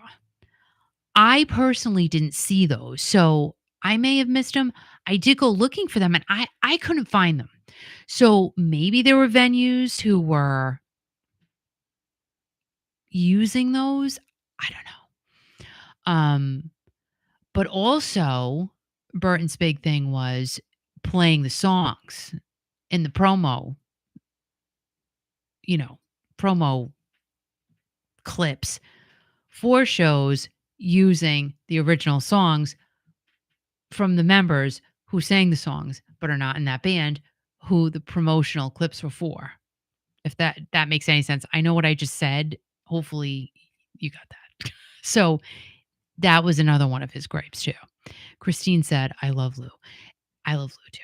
I think Lou's great. So congratulations to Michael, because he hasn't been working. None of these guys have. So I think it's good. So that's clearly something that screams out Michael will not be going out with that band today because he's going out with Lou. Who knows what'll happen in the future? I don't know if that's a done deal. Will him and Derek and the occasional Gary Peterson, will they do something else? I don't know. And whoever else was in the band. Quite interesting. Now, I do have to look. So, there you go. The Guess Who lawsuit is settled. It's done. Now, what's going on with Journey? I haven't seen anything. I did read something briefly. I think Neil said that they settled it. Okay, here it is. Okay. Again, I've been busy. So it says Jonathan Cain and Neil Schon settle legal dispute. Okay, so let's go. This was 9 days ago. Wow, am I off? Am I off base? But it's fine. All right. This is from MSN.com. So it says, what a way to open this up. Journey's current stadium tour with Def Leppard became a little less awkward Thursday as bandmates Jonathan Cain and Neil Schon reached a legal solution in their court battle involving the group's credit card. How did it become a little less awkward?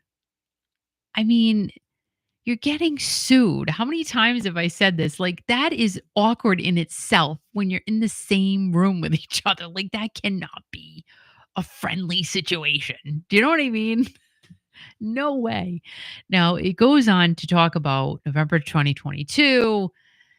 Neil sued Jonathan because Jonathan was not giving him access to the American Express card and all of the records. And then Jonathan accused Neil of spending a whole bunch of money on the band's credit card account due to tremendous financial pressure as a result of his excessive spending, unquote.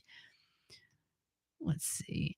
And Jonathan had said at that time, Neil has always had access to the credit card statements. What he lacks and what he is really seeking is the ability to increase his spending limits, Cain said at that time. Both Kane and Sean own 50% stake in the band's touring company, Freedom 2020, resulting in a deadlock between the two. And this is where, it's been talked about getting a third person. Who will that person be? And we did talk about that. They have a custodian. We did talk about this. We did talk about this because Vice Chancellor Joseph Slights, he's the custodian. And Mr. Sean is prohibited from unilaterally acting on behalf of the company, and all future deadlock between Mr. Kane and Mr. Sean will be broken by the vote of the custodian. A rep for Kane said in a statement to Rolling Stone. Mr. Kane is elated with the outcome and looks forward to moving beyond this matter so that Journey can continue the band's 50th anniversary Freedom Tour. They're continuing it anyway. They're not going to stop it. I mean, the whole UK and Ireland cancellation, from what I understand, is because of allegedly low ticket sales, not because of the lawsuit. Because if it was because of the lawsuit, they would have canceled the other places that they're going overseas to, but they haven't. Now, let me just look at something here. Let's see if there's anything else. I don't think so. But I will say that if you look at pictures of Journey in recent days, you really aren't seeing any pictures of Jonathan and Neil hugging. Who knows? Maybe that'll change tomorrow or the next day. But we're not seeing them smiling at each other and doing some publicity shots like, yo, bro, give me a handshake. No, we're not seeing any of that, and we probably won't. And why would we? I mean, again, another lawsuit just happened. No. No, I can't see it happen. And if it happens, I think it'll just be for looksies. So, let's see. Christine said, "Thanks to a reel of you and Lou, do you know what love is?" Was so cute. Made me a fan of you and love your lives and replays. Thank you so much. Thank you, thank you. And Peter Michaels, what is up? Hello, friends, Kiki and Al. Peter Michaels is in the house. Of course, you come in near the end of the show, but it's fine. We're happy to have you here. Hope all is well with you, Peter, and everything is good. And you're going to see some shows, you're getting some singing in, but we're always happy to have you here. Yeah, so that's that. That's what I got, kids. Busy week for everything. Busy week in music news, entertainment news, lots of things, lots of, some sad things, some happy things, but just keep moving forward and loving the music we have. Again, loving the music that we all have. How thankful are we that we grew up when we did? And I say that all the time to myself or whoever will listen. We're so lucky to have our 80s music, our 80s movies. Look at Ed.